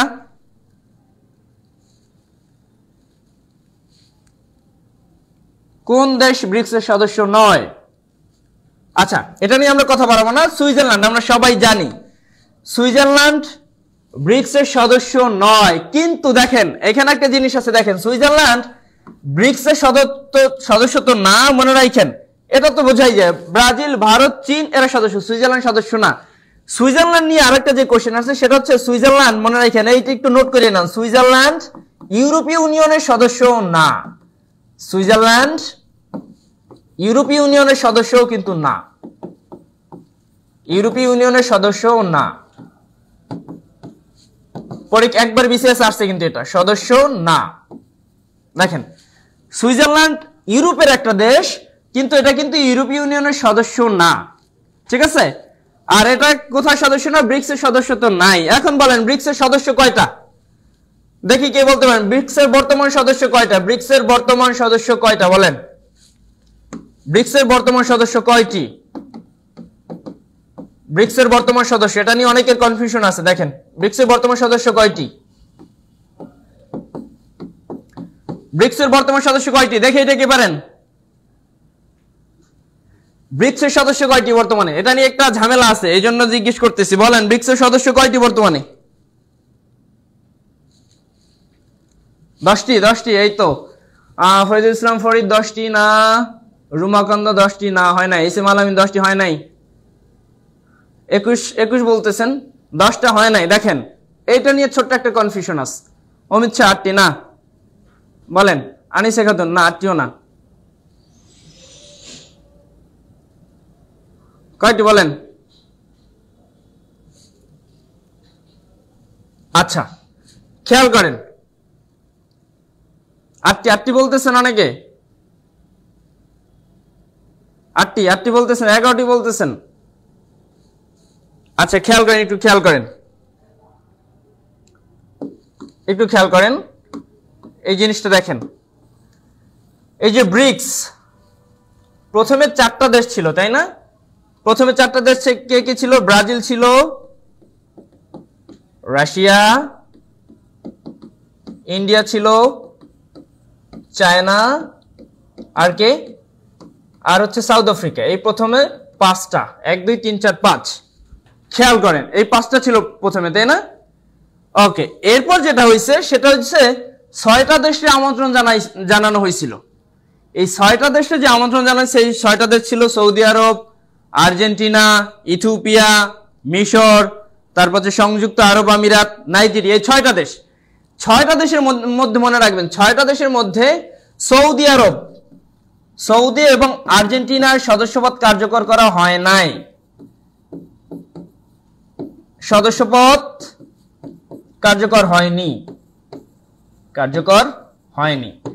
তাহলে আগে ছিল 5টা, আর যদি এইখানে হইতো 6টা তাইলে 5 6 11টা হইতো, কিন্তু এই 2টা সৌদি আরব এবং আর্জেন্টিনার সদস্যপদ কার্যকর হয়নি। তার মানে এখানে আছে 5টা, নতুন করে হয়েছে কয়টা? 4টা। তাহলে 5 + 4 কয়টা হয়? 9টা। তাহলে ব্রিক্সের বর্তমান সদস্য কয়টা? 9টা। মনে রাখেন ব্রিক্সের বর্তমান সদস্য হচ্ছে 9টা, ঠিক আছে? সৌদি আরব এবং আর্জেন্টিনার সদস্যপদ কার্যকর হয়নি। দেখেন 6 দফা কত তারিখ আনুষ্ঠানিকভাবে ঘোষণা করা হয়েছিল? আমরা অনেকেই জানি এটা। 6 দফা আনুষ্ঠানিকভাবে ঘোষণা করা হয়েছিল কত তারিখ? 6 দফা আনুষ্ঠানিকভাবে ঘোষণা করা হয়েছিল কত তারিখ? 23 মার্চ। খেয়াল করেন 23 মার্চ। 6 দফা, যদি প্রশ্নটা থাকতো 6 দফা কবে ঘোষিত হয়েছিল? 6 দফা কবে ঘোষিত হয়? 6 দফা কবে ঘোষিত হয়? তাহলে সেটা হচ্ছে 5 থেকে 6 ফেব্রুয়ারি, 5 থেকে 6 ফেব্রুয়ারি 1966। কিন্তু আনুষ্ঠানিকভাবে বলা আছে, আনুষ্ঠানিকভাবে কবে ঘোষিত হয়? 23 মার্চ 1966। বলেন তো এই 23 মার্চই কেন ঘোষণা করা হইলো? 22 মার্চ কেন ঘোষণা করলো না? 22 মার্চ কেন করলো না? 24 মার্চ কেন করলো না? এই যে 6 দফা প্রথম ঘোষিত হয় 5 থেকে 6 ফেব্রুয়ারি আমরা দেখি অনানুষ্ঠানিকভাবে। এরপর আনুষ্ঠানিকভাবে যেটা ঘোষণা করে সেটা হচ্ছে 23 মার্চ 1966।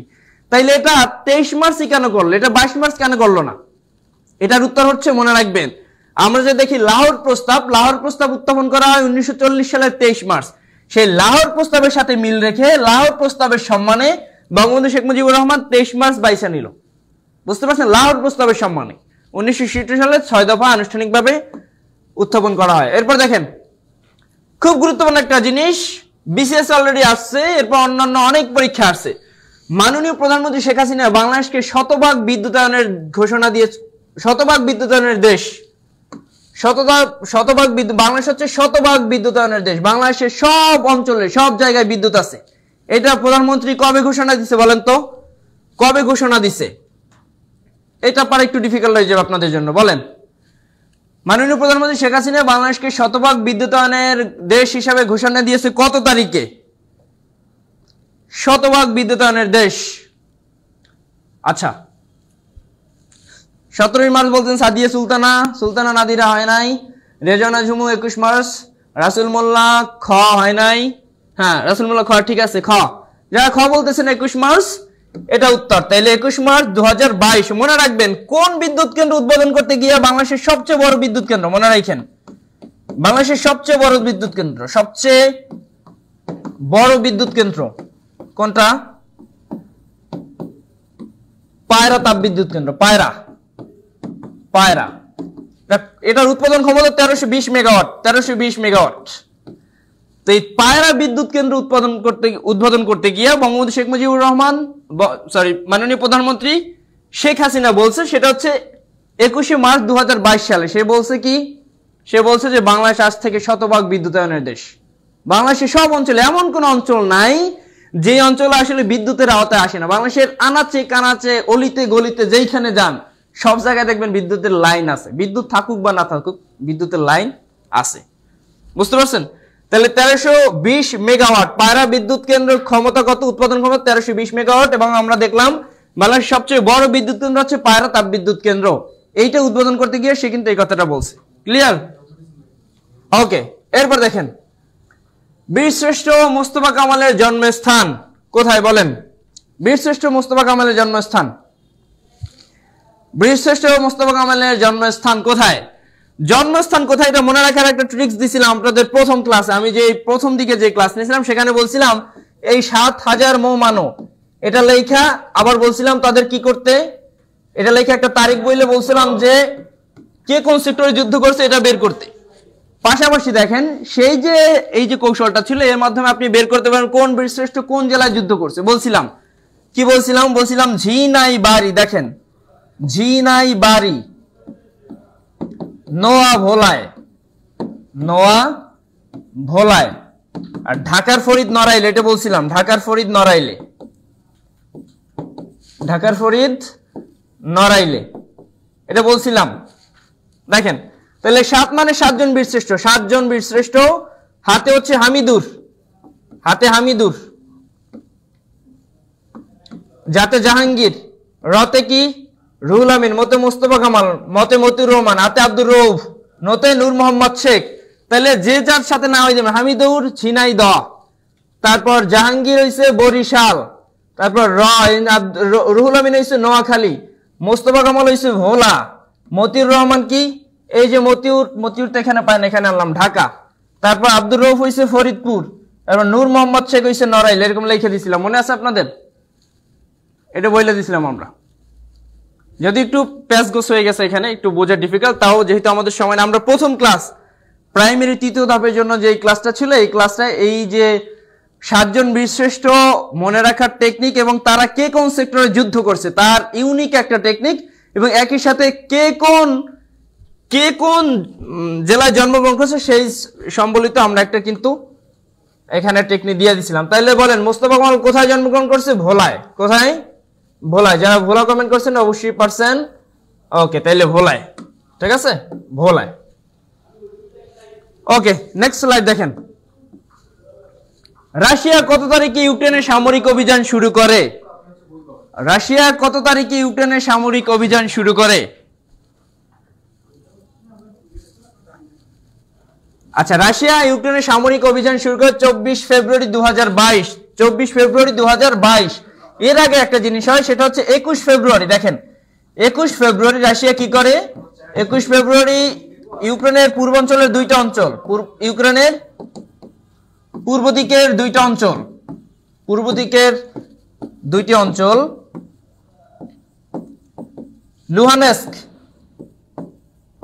লুহানেস্ক আর হচ্ছে ডনেৎস্ক, এই যে 2টা অঞ্চলকে রাশিয়া কি করে?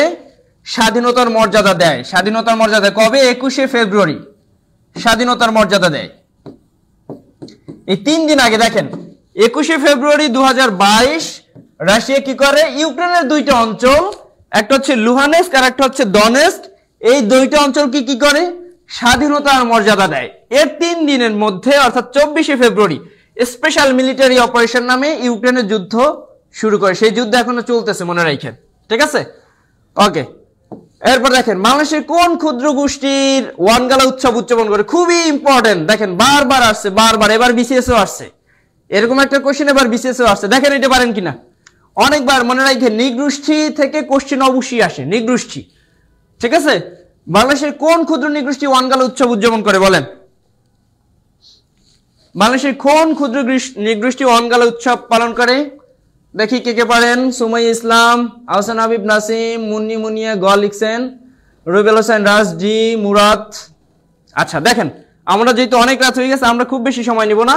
বাংলাদেশের কোন ক্ষুদ্র নৃগোষ্ঠী ওয়ানগালা উৎসব পালন করে? গারোরা। দেখেন ওয়ানগালা গারোরা, ঠিক আছে, ওয়ানগালা গারোরা। সৌরাই, মনে রাখেন সৌরাই পালন করে হচ্ছে সাঁওতালরা। কারা? সাঁওতাল। সৌরাই পালন করে সাঁওতাল। কিভাবে মনে রাখবেন? দেখেন সোতে সৌরাই, শতে কি সাঁওতাল, শতে সাঁওতাল, শতে সৌরাই, মনে রাখেন, এবার মনে রাখেন শতে সাঁওতাল, শতে সৌরাই, খুবই ইম্পর্টেন্ট কিন্তু, ঠিক আছে? বিজু হচ্ছে চাকমারা, বিজু কারা পালন করে? চাকমারা। আর সাংরাই করে কারা বলেন? সাংরাই করে হচ্ছে মারমারা। সাংরাই করে কারা? মারমারা। সাংরাই, মারমা, বিজু চাকমা, সোহরাই সাঁওতাল, শতে সৌরাই, শতে সাঁওতাল, আর হচ্ছে গারো পালন করে কারা, ওয়ান গালা পালন করে গারোরা। তাহলে আমাদের উত্তর হচ্ছে কোনটা? গারোরা। খুব ভালো করে মনে রাখেন। ওকে, নেক্সট কোশ্চেন দেখেন।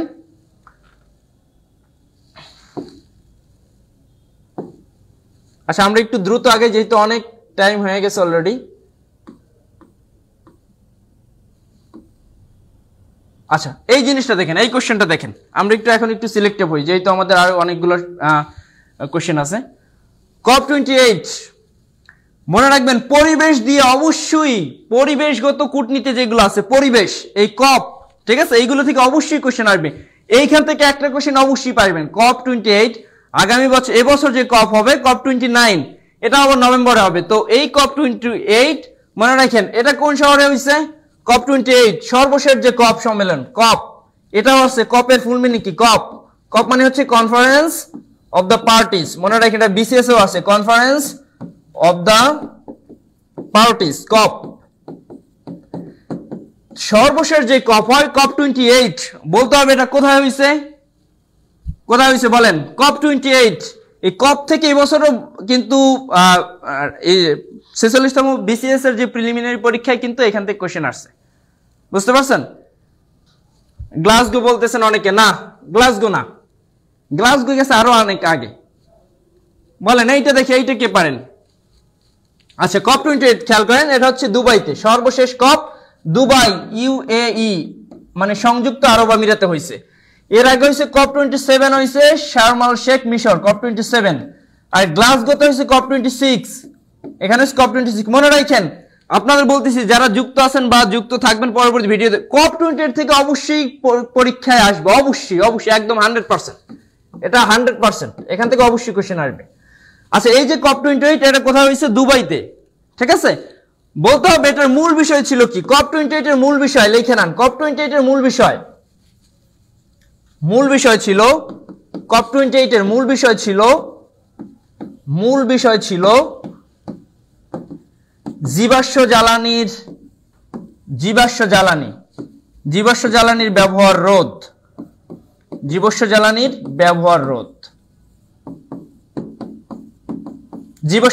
ব্যবহার রোধ। মনে রাখেন, এটা কিন্তু অবশ্যই, এইটা কিন্তু এবার আসছে বিসিএস, এতটা ইম্পর্টেন্ট আপনি কল্পনাও করতে পারবেন না, ঠিক আছে। আর COP29 যেটা হবে, আপকামিং যে কপ সম্মেলন, সেটা হবে আজারবাইজানের বাকুতে, ঠিক আছে, এটা মনে রাখেন। ওকে, নেক্সট স্লাইডে আমরা যাই। দেখেন, ইউক্রেনের বর্তমান রাজধানী হচ্ছে কিয়েভ। ইউক্রেনের রাজধানীর নাম কি? কিয়েভ। যেহেতু রাশিয়া ইউক্রেন যুদ্ধ চলতেছে, এটা হচ্ছে ইম্পর্টেন্ট। আবুজা, বলেন তো এই আবুজা কোন দেশের রাজধানী? আবুজা বলেন দেখি, এটার জন্য যে পারবে তার জন্য স্পেশাল একটা পুরস্কার থাকবে। বলেন আবুজা কোন দেশের রাজধানী? এটা বলতে পারলে স্পেশাল পুরস্কার থাকবে, স্পেশাল পুরস্কার। আবুজা, বলেন আবুজা কোন দেশের রাজধানী? আবুজা, এখন তো গুগল করে দেখবেন, সময় দিলাম 5 সেকেন্ড। আবুজা কোন দেশের রাজধানী? যে আগে কমেন্ট করতে পারবেন দেখি। আবুজা, এই আবুজাটা কোন দেশের রাজধানী এটা বলতেছি। ইউক্রেনের রাজধানী তো কিয়েভ। পারেন না? 5 সেকেন্ড শেষ। আবুজা কোন দেশের রাজধানী? দেখেন, জেনেভা রাজধানী নয়, জেনেভা কিন্তু কোন দেশের রাজধানী না, মনে রাখেন। আমরা অনেক সময় মনে করি জেনেভা মনে হয় রাজধানী, জেনেভা রাজধানী না, জেনেভা একটা শহর, জেনেভা রাজধানী নয়। তাহলে জেনেভা কি একটা শহর? কোন দেশের শহর? সুইজারল্যান্ডের শহর। জেনেভা কোন দেশের শহর বলেন তো? সুইজারল্যান্ডের শহর। জেনেভার রাজধানী কি? জেনেভার রাজধানী হচ্ছে বার্ন, অনেকে বলে এটাকে বের্ন উচ্চারণ করে, বের্ন, ঠিক আছে, বা বার্ন। তাহলে জেনেভার একটা শহর হচ্ছে কি, সরি, সুইজারল্যান্ডের একটা শহর হচ্ছে, সুইজারল্যান্ডের রাজধানী হচ্ছে জেনেভা, সুইজারল্যান্ডের রাজধানী হচ্ছে বার্ন। সুইজারল্যান্ডের রাজধানী বার্ন। বুঝছেন জিনিসটা? বুঝছেন? একটু এখানে একটু প্যাচ লাগছে, দেখেন, সুইজারল্যান্ডের রাজধানী হচ্ছে বার্ন। আর জেনেভাটা কি?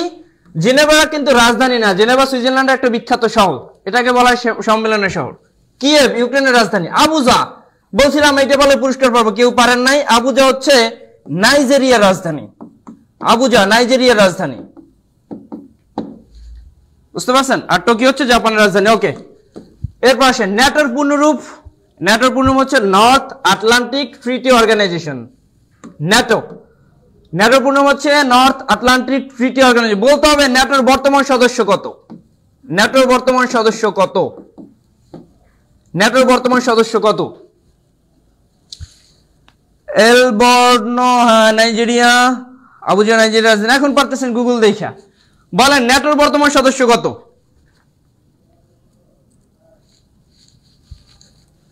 31 হয় নাই, ফরিদুল ইসলাম ফরিদ হয় নাই, সুমাইয়া আক্তার ন্যাটোর বর্তমান সদস্য কত বলেন?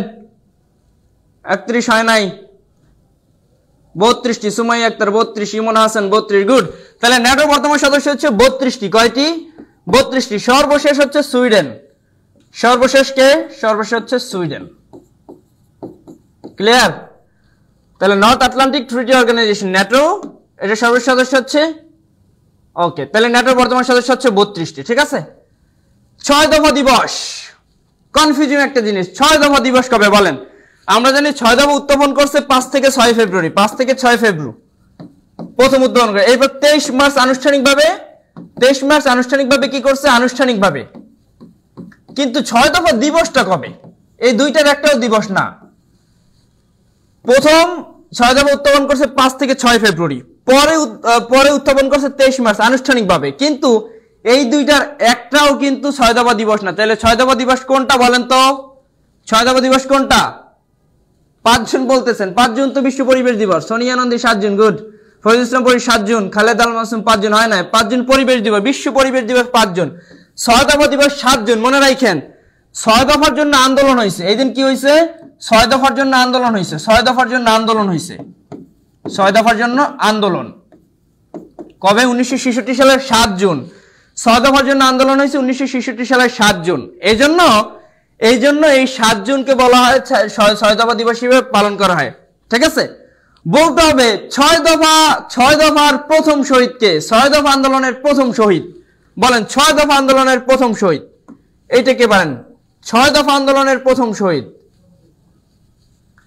6 দফা আন্দোলনের প্রথম শহীদ, দেখি কে পারেন? 6 দফা আন্দোলনের প্রথম শহীদ, 6 দফা আন্দোলন, এটা কিন্তু আসছে পরীক্ষায়। 6 দফা আন্দোলনের প্রথম শহীদ, প্রথম শহীদ কে বলেন? এটা কে পারেন? 6 দফা আন্দোলনের প্রথম শহীদ মনু মিয়া, গুড। আলোর পথ, মোহাম্মদ রানা 7 জন, ঠিক আছে। এলগ্রলিনা, গাজী নুরুদ্দিন, আচ্ছা, প্রিয়াঙ্কা নন্দী। তাহলে 6 দফার দেখেন, 6 দফার প্রথম শহীদ কে? মনু মিয়া, সিলেটের মনু মিয়া। 6 দফার প্রথম দফা হচ্ছে, প্রথম শহীদ হচ্ছে মনু মিয়া, ওকে। এরপর আমরা আসি, দেখেন ভারতবর্ষে কোন সালে চিরস্থায়ী বন্দোবস্ত চালু করা হয়? কোন সালে? 1793 সালে। 1793 সাল সূর্যাস্ত আইন চালু হয়। একই সালে কি হয়? সূর্যাস্ত আইন চালু হয়, সূর্যাস্ত আইন, সূর্যাস্ত আইন চালু হয় একই সালে, মানে একই সাথে, তাই না? একই সালে। তাহলে এই যে চিরস্থায়ী বন্দোবস্ত করে কে? চিরস্থায়ী Lord Cornwallis, Lord Cornwallis. Clear এইটুকু? তাহলে 1793 সাল, ওকে। নেক্সট স্লাইড দেখেন, জাতির পিতার, এটাই আমাদের লাস্ট কোশ্চেন, এটাই আমাদের লাস্ট কোশ্চেন, আর করবো না। কিন্তু এই কোশ্চেনটা এত বেশি ইম্পর্টেন্ট, এত বেশি ইম্পর্টেন্ট, আপনি কল্পনাও করতে পারবেন না। একটু দেখেন তো কোশ্চেনটা। জাতির পিতার প্রতিকৃতি সংরক্ষণ, জাতির পিতার প্রতিকৃতি সংরক্ষণ ও প্রদর্শনের বিধান বাংলাদেশ সংবিধানে কোন অনুচ্ছেদে বিধৃত করা হয়েছে? কত বেশি ইম্পর্টেন্ট আপনি কল্পনাও করতে পারেন। অনেকবার আসছে পরীক্ষা, অনেকবার। খেয়াল করে দেখেন কত নম্বর অনুচ্ছেদ? অনুচ্ছেদ 7, অনুচ্ছেদ 4-এর 1, অনুচ্ছেদ 4-এর ক, অনুচ্ছেদ 7-এর খ, কোনটা হবে বলেন? আচ্ছা, অনুচ্ছেদ 4-এর ক, দেখেন 4-এর ক। 4-এর 1-এ কি আছে? জাতীয় সঙ্গীত, জাতীয় সঙ্গীত, জাতীয় সঙ্গীত, মনে রাখেন। 4-এর 1, 2, 3 এটা হচ্ছে সঙ্গীত, জাতীয় সঙ্গীত। এটা হচ্ছে জাতীয় পতাকা, এটা হচ্ছে প্রতীক। জাতীয় সঙ্গীত, জাতীয় পতাকা, জাতীয় প্রতীক, মনে রাখেন। জাতীয় যা আছে মোটামুটি 4 নম্বরে, ঠিক আছে। 4-এর 1-এ জাতীয় সঙ্গীত, 4-এর 2-এ জাতীয় পতাকা, 4-এর 3-এ জাতীয় প্রতীক। কিন্তু 4-এর কত হয়েছে? জাতির পিতার প্রতিকৃতি, জাতির পিতার প্রতিকৃতি, জাতির পিতার প্রতিকৃতি। মনে রাখেন জাতির পিতার প্রতিকৃতি কি?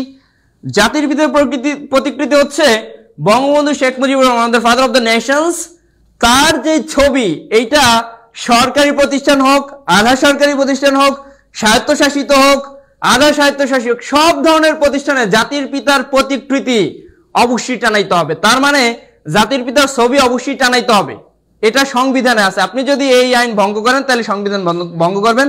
এই অনুযায়ী ভায়োলেশন অফ কনস্টিটিউশন, এই অনুযায়ী আপনার মামলাও দেয়া হইতে পারে। কোনো প্রতিষ্ঠান যদি না থাকে এইগুলা, তাহলে সেই প্রতিষ্ঠানের বিরুদ্ধে মামলা দেওয়া যাবে, কারণ এটা সংবিধানের কথা। জাতির পিতার প্রতিকৃতি সংরক্ষণ করতে হবে সংবিধানের 4 ক নাম্বার অনুচ্ছেদ অনুযায়ী। ঠিক আছে, ওকে। তাহলে আমরা যেহেতু অনেক রাত হয়েছে, আমরা আর কথা বলবো না। শ্রদ্ধেয় মমিনুল স্যার আছে, স্যার কিছু কথা বলুক। হ্যাঁ স্যার, সবার ধৈর্য দেখে আমি হতবাক, আর আপনারও যে ধৈর্য আছে এটা মানতে হবে। দেখেন, একটা জিনিস ফিল করেন, পাক্কা 30টা কোশ্চেনের মাধ্যমে মিনিমাম স্যার কতগুলো ইনফরমেশন পাইছে? আপনি বলে যান, আপনি তো ইনফরমেশন দিচ্ছেন। মিনিমাম 120টা। তাহলে দেখেন, এই যে 120টা ইনফরমেশন পাইছেন, যেটা আপনি বাসায়ও এতক্ষণ সময় পড়তে পারতেন না বা মনেও থাকতো না, কিন্তু এখানে যে ইনফরমেশনগুলো পড়ছেন এগুলো যদি কোনো কারণে পরীক্ষায় আসে, কখন ভুল হবে? কারণে আসে না, অবশ্যই অবশ্যই আসবে। আচ্ছা, আর অবশ্যই আসলে কি ভুল হবে স্যার? ভুল হওয়ার কোনো সম্ভাবনা নাই, কারণ আপনারা সুন্দর করে নোট করেছেন যারা, বা হচ্ছে দেখেন, আমরা পেইড ব্যাচ আর ফ্রি ক্লাসের মধ্যে কখনো ফারাক রাখি না। আমরা যখন শেখানোর খাতিরে থাকি তখন হচ্ছে আমরা অসাধারণ একটা আগ্রহ নিয়েই থাকি। এই সবাই একটু কমেন্ট করেন, ক্লাস কেমন ছিল? খুবই সুন্দর, মাশাআল্লাহ মাশাআল্লাহ। সবুজ স্যার, মামিনুল স্যার, একটু কমেন্ট করেন ক্লাস কেমন ছিল? এই যে অসাধারণ যে ক্লাসটা করলেন, এই অসাধারণ ক্লাসটা কেমন লেগেছে সবার? না, আমরা বলবো সাধারণ ক্লাসটা কেমন হয়েছে, তারা বলবে কি অসাধারণ যদি মনে হয়। বলেন এই সাধারণ ক্লাসটা কেমন? স্যার জব লাগবে, আচ্ছা জব দিয়ে দিব, কোনো সমস্যা নেই। আচ্ছা, সাধারণ জ্ঞানের স্যারকে, আরে স্যার তো আমাদের এখানে ক্লাস নিচ্ছেই, সমস্যা নেই। অসাধারণ অসাধারণ অসাধারণ। আচ্ছা, ওকে ওকে, খুবই সুন্দর ছিল ক্লাস, মাশাআল্লাহ মাশাআল্লাহ, আলহামদুলিল্লাহ। এই যে দেখেন, ক্লাস করার মাধ্যমে কত সুন্দর সুন্দর অনুভূতি আপনারা প্রকাশ করতেছেন। এই অনুভূতি কিন্তু স্যার, মানে স্যারকেও কি করতেছে, ইন্সপায়ার করতেছে যে না স্যার আবার ক্লাস নিবেন, আবার এগেইন আপনাদের এত সুন্দর সুন্দর কি মন্তব্যগুলো শুনবেন। অসাধারণ মন্তব্য সবাই করতেছেন, আলহামদুলিল্লাহ, অনেক সুন্দর লাগছে, খুবই ভালো, হ্যান্ডসাম। আচ্ছা, ধন্যবাদ স্যার এত সুন্দর একটি ক্লাস করানোর জন্য। দেখেন, স্যার চাইলে কিন্তু 10টা কোশ্চেন পড়াইতে পারতেন না স্যার? সেই জায়গায় ধৈর্য, ধ্যান, জ্ঞান, যেখানে অনেক স্টুডেন্ট ছিল, কিছু স্টুডেন্ট কিন্তু ড্যামেজ, হ্যাঁ, আরো 4টা ক্লাস নেওয়ার পরেও কিন্তু স্যার আজকে এই যে আমাদের এই ফ্রি ক্লাসটা নিল। তার মানে দেখেন, স্যারের যে মানে শরীরের ভেতরে এন্টিবডি, স্যার কিন্তু জব মেডিসিনের অলরেডি পেইড ব্যাচের আরো 4টা ক্লাস নিয়েছেন, এই ফ্রি ক্লাস হওয়া টোটাল 5টা ক্লাস। তার একদিনে একটা স্যার যখন 5টা ক্লাস নেয়, তার ভেতরে এনার্জি এমনি লুজ হওয়ার কথা, কিন্তু উনি লুজ না করে টোটালি একেবারে নিজের যতটুকু ডেডিকেশন ছিল পুরো ডেডিকেশনটা রেখে কিন্তু ক্লাস নিয়েছেন। যাই হোক কলেজের ভাই বোন, আমাদের নতুন হাইলাইটস আজকে আমরা প্রেসে পাঠিয়েছি সকালে, আলহামদুলিল্লাহ 2 দিনের মধ্যে আমরা হাইলাইটস পেয়ে যাব 11 থেকে 20তম গ্রেডের। 11 থেকে 20তম গ্রেডের স্যার, ঠিক আছে, আপনি একটু রেস্ট নেন স্যার। যারা ক্লাস করেছেন আলহামদুলিল্লাহ সবাই এত বেশি সন্তুষ্ট, প্লাস হচ্ছে এত বেশি খুশি হয়েছেন। আমরাও চাই যে আমাদের যারা জব মেডিসিনের মেন্টর আছেন তাদেরকে আপনারা অনেক বেশি ভালোবাসেন, তাদের কাছ থেকে অনেক ভালো ভালো কিছু জিনিস শেখেন, আর সেটা শেখার মাধ্যমে আপনারা ভালো কিছু উপভোগ করেন। সো কলেজের ভাই বোন, আপনারা এই যে নিচে 2টা নাম্বার দেখতে পাচ্ছেন, আমি এই যে 2টা নাম্বার, এই 2টা নাম্বার হচ্ছে আমাদের হটলাইন নাম্বার। আমি একটু এখানে লিখে দিই, 01939 এরপরে হচ্ছে আমাদের 964623 964623। আমি একটাই লিখে দিলাম। এই নাম্বারগুলোতে আমরা 10 থেকে 20তম গ্রেডের প্রিলি এবং লিখিত বেস হাইলাইটস হচ্ছে আমরা খুব শীঘ্রই, অর্থাৎ 2 থেকে 3 দিনের মধ্যে আশা করা যায় যে আমরা হচ্ছে আপনাদের কাছ থেকে নাম, নাম্বার, ঠিকানা নিয়ে পাঠানো শুরু করবো ইনশাআল্লাহ। সেই জায়গা থেকে আমি বলবো যে আমাদের 300কে ফলোয়ার উপলক্ষে আমরা এখন অফারটা রেখেছি। 10 থেকে 20তম গ্রেডের যে অফারটা, সেটা হচ্ছে ভাইয়া আপনারা অফারে মাত্র 1800 টাকায় ভর্তি হওয়ার সুযোগ পাবেন। এই 1800 টাকায় আপনারা কিন্তু ভর্তি হওয়ার সুযোগ পাবেন। এটা শুধুমাত্র আমাদের পেজে 300কে ফলোয়ার হওয়া উপলক্ষেই আমরা এই অফারটা রাখতেছি। এখনো 300কে হয়নি, আর মনে হয় কি বলবো 100 এর মতো ফলোয়ার বাকি আছে। সো 300কে ফলোয়ার এইটার উপলক্ষেই আমরা হচ্ছে অফারটা রাখছি। সো হয়তো আজকে রাত 12টার মধ্যে দেখা গেল যে আমাদের 300কে ফলোয়ার হয়ে যেতে পারে। সো রাত 12টা ক্রস করার সাথে সাথে এটার কোর্স ফি কিন্তু আমাদের হয়ে যাবে 2200 টাকা। কথা কি বুঝাতে পারছি ভাইয়া? 2200 টাকা কোর্স ফি হয়ে যাবে। সো সবাইকে হাম্বল রিকোয়েস্ট করবো যে আপনারা দেরি না করে ভর্তি হয়ে যান এবং আমাদের সাথে ক্লাসগুলোকে উপভোগ করেন। এবং আমাদের 11 থেকে 20তম গ্রেডের 2টা ব্যাচ, একটা হচ্ছে সকাল 9টায়, এটা আমাদের 15 তারিখ থেকে লঞ্চ হবে। আর এখন যেটা রানিং বা চলমান, যেটা চলতেছে, অলরেডি ক্লাস শুরু হয়ে গেছে, এটা কিন্তু আমাদের সন্ধ্যা 7টায়। এই সন্ধ্যা 7টার ব্যাচটায় আপনি কিন্তু কি করতে পারবেন, ক্লাস কন্টিনিউ করতে পারবেন কলেজের ভাই বোন। কথা কি বুঝাতে পারছি? সো যারা ইতোমধ্যে আমার কথাগুলো শুনতেছেন হয়তো ভালো করে বুঝতে পারছেন যে আমরা কেন দুইটা ব্যাচ দিয়েছি। আমরা সকালে একটা ব্যাচ রেখেছি, সন্ধ্যায় একটা ব্যাচ রেখেছি এই জন্য অনেক স্টুডেন্টরা সকালে ফ্রি থাকেন, সো সকালে ক্লাসটা অনেক সুন্দরভাবে করতে পারেন। আবার অনেক স্টুডেন্ট সন্ধ্যার দিকে ফ্রি থাকেন বা 7টার দিকে ফ্রি থাকেন, তারা 7টার দিকের কোর্সটাতে ভর্তি হলে 7টার দিকের ক্লাসগুলো কন্টিনিউ করতে পারবেন। সো এই জায়গা থেকেই কিন্তু আমরা 10 থেকে 20তম গ্রেডের কোর্সটা কিন্তু আমরা দুইটা টাইমে রেখেছি। সো যার যে কোর্সে ভর্তি মানে যে সময়ের কোর্সে ভর্তি হওয়ার ইচ্ছা ভর্তি হতে পারবেন ইনশাআল্লাহ। আর ভর্তি হওয়ার জন্য আমাদের এই যে হটলাইন নাম্বার, এই দুইটা নাম্বারে 1800 টাকা বিকাশ, নগদ, রকেট, সেন্ড মানি করবেন। কারণ এই 1800 টাকা হচ্ছে আমাদের অফার ফি, আর এই 2200 টাকা হচ্ছে আমাদের রেগুলার ফি। সো আমাদের 300কে ফলোয়ার উপলক্ষে অফার থাকা পর্যন্ত আপনারা কি করতে পারবেন ভাইয়া? ভর্তি হতে পারবেন। আচ্ছা, জব মেডিসিনের স্যাররা খুব ভালো মনের মানুষ, স্যাররা অনেক ভালো পড়ান, মাশাআল্লাহ, ধন্যবাদ অমিত শাহ ভাই। আচ্ছা, খাদিজা খাতুন, বিসিএস এর নিউ ব্যাচ আছে স্যার? হ্যাঁ, বিসিএস এর একদম নতুন ব্যাচ আছে, আপনি ভর্তি হতে পারবেন। আপনি অফারে হচ্ছে মাত্র 4000 টাকায় ভর্তি হতে পারবেন। কারণ এই 4000 টাকার মধ্যে আপনি অ্যারাউন্ড 2000 টাকা শুধুমাত্র লেকচার সিডি পাবেন। কথা বুঝতে পারছেন কলেজের বোন? আপনি 2000 টাকা শুধু লেকচার সিডি পাবেন। জব মেডিসিন স্যারদেরকে অনেক ধন্যবাদ সবুজ স্যারকে রাষ্ট্রবিজ্ঞান কলেজের পেইড ব্যাচে দেওয়ার জন্য। হ্যাঁ, উনি রাষ্ট্রবিজ্ঞান এবং উনি হচ্ছেন কি বলবো মানে এই জিকে রিলেটেড সাবজেক্ট নিয়ে ঢাকা বিশ্ববিদ্যালয়ে অনার্স মাস্টার্স কমপ্লিট করা একজন স্টুডেন্ট, প্লাস হচ্ছে উনি এই 46 প্রিলিতে উনি টিকেছেন এবং হচ্ছে উনি রিটেন দিয়েছেন 2টা এবং চলমান মানে অনেক মেধাবী এবং ট্যালেন্টেড একজন স্টুডেন্ট হচ্ছেন আমাদের সবুজ স্যার, এবং অনেক বছর ধরে পড়ানোর জগতে আছেন। যদিও উনার ফেস বা আর্ট দেখলে বোঝা যায় না যে বয়সের একটা আর্ট আছে বা ছাপ আছে, কিন্তু উনি অনেক এক্সপিরিয়েন্স সম্পূর্ণ একজন টিচার। যাই হোক কলেজের ভাই বোন, আর কারো কোনো কোশ্চেন থাকলে কোশ্চেন করতে পারেন, আমি কোশ্চেনগুলোর উত্তর দিব। স্যার নতুন হাইলাইটস গুলো কিনতে চাচ্ছি, কত টাকা লাগবে? হ্যাঁ, আমাদের যারা পেইড স্টুডেন্ট আছেন সেক্ষেত্রে আমাদের নতুন হাইলাইটসে আমাদের যে কস্টিংটা আসবে, এখন আমরা নিট কস্টিংটা পাইনি, এই নিট কস্টিংটা শুধু নিয়ে আমরা হচ্ছে নতুন হাইলাইটস আপনাদেরকে পুরাতন হাইলাইটসের বদলতে দিতে পারবো। আর যারা হচ্ছে অলরেডি নতুন করে ভর্তি হচ্ছেন তাদের ক্ষেত্রে আমাদের হাইলাইটসের জন্য 1 টাকাও দেওয়া লাগবে না। আপনারা এই 1800 টাকার মধ্য থেকে কি পাবেন? একদম ফ্রিতে পেয়ে যাবেন হাইলাইটস। কথা বুঝতে পারছেন? এই 1800 টাকার মধ্যেই দেখেন, এই 1800 টাকার মধ্যে আপনি 1000 টাকা সমমূল্যের হাইলাইটস পেয়ে যাবেন। তাহলে 1000 টাকা সমমূল্যের যদি আপনি হাইলাইটসই পেয়ে যান তাহলে আপনার কোর্স ফি পড়তেছে মাত্র 800 টাকা। কথা কি বুঝাতে পারছি কলেজের ভাই বোন? সকাল 9টার ব্যাচ কবে থেকে শুরু হবে? সকাল 9টার ব্যাচটা হচ্ছে আমাদের শুরু হবে ভাইয়া 15 তারিখ থেকে। স্যার আপনাদের মতো করে এত সুন্দর করে ক্লাস করাতে দেখিনি, মাশাআল্লাহ, দোয়া করবেন ভাইয়া। হাফেজ শফিকুল ইসলাম ভাই, দোয়া করবেন যাতে করে আরো ভালোভাবে আপনাদেরকে আমরা ডেলিভারি দিতে পারি, ভালোভাবে পড়াইতে পারি এবং আপনাদের মনের মতো শিক্ষক বা মেন্টর আমরা যেন হতে পারি।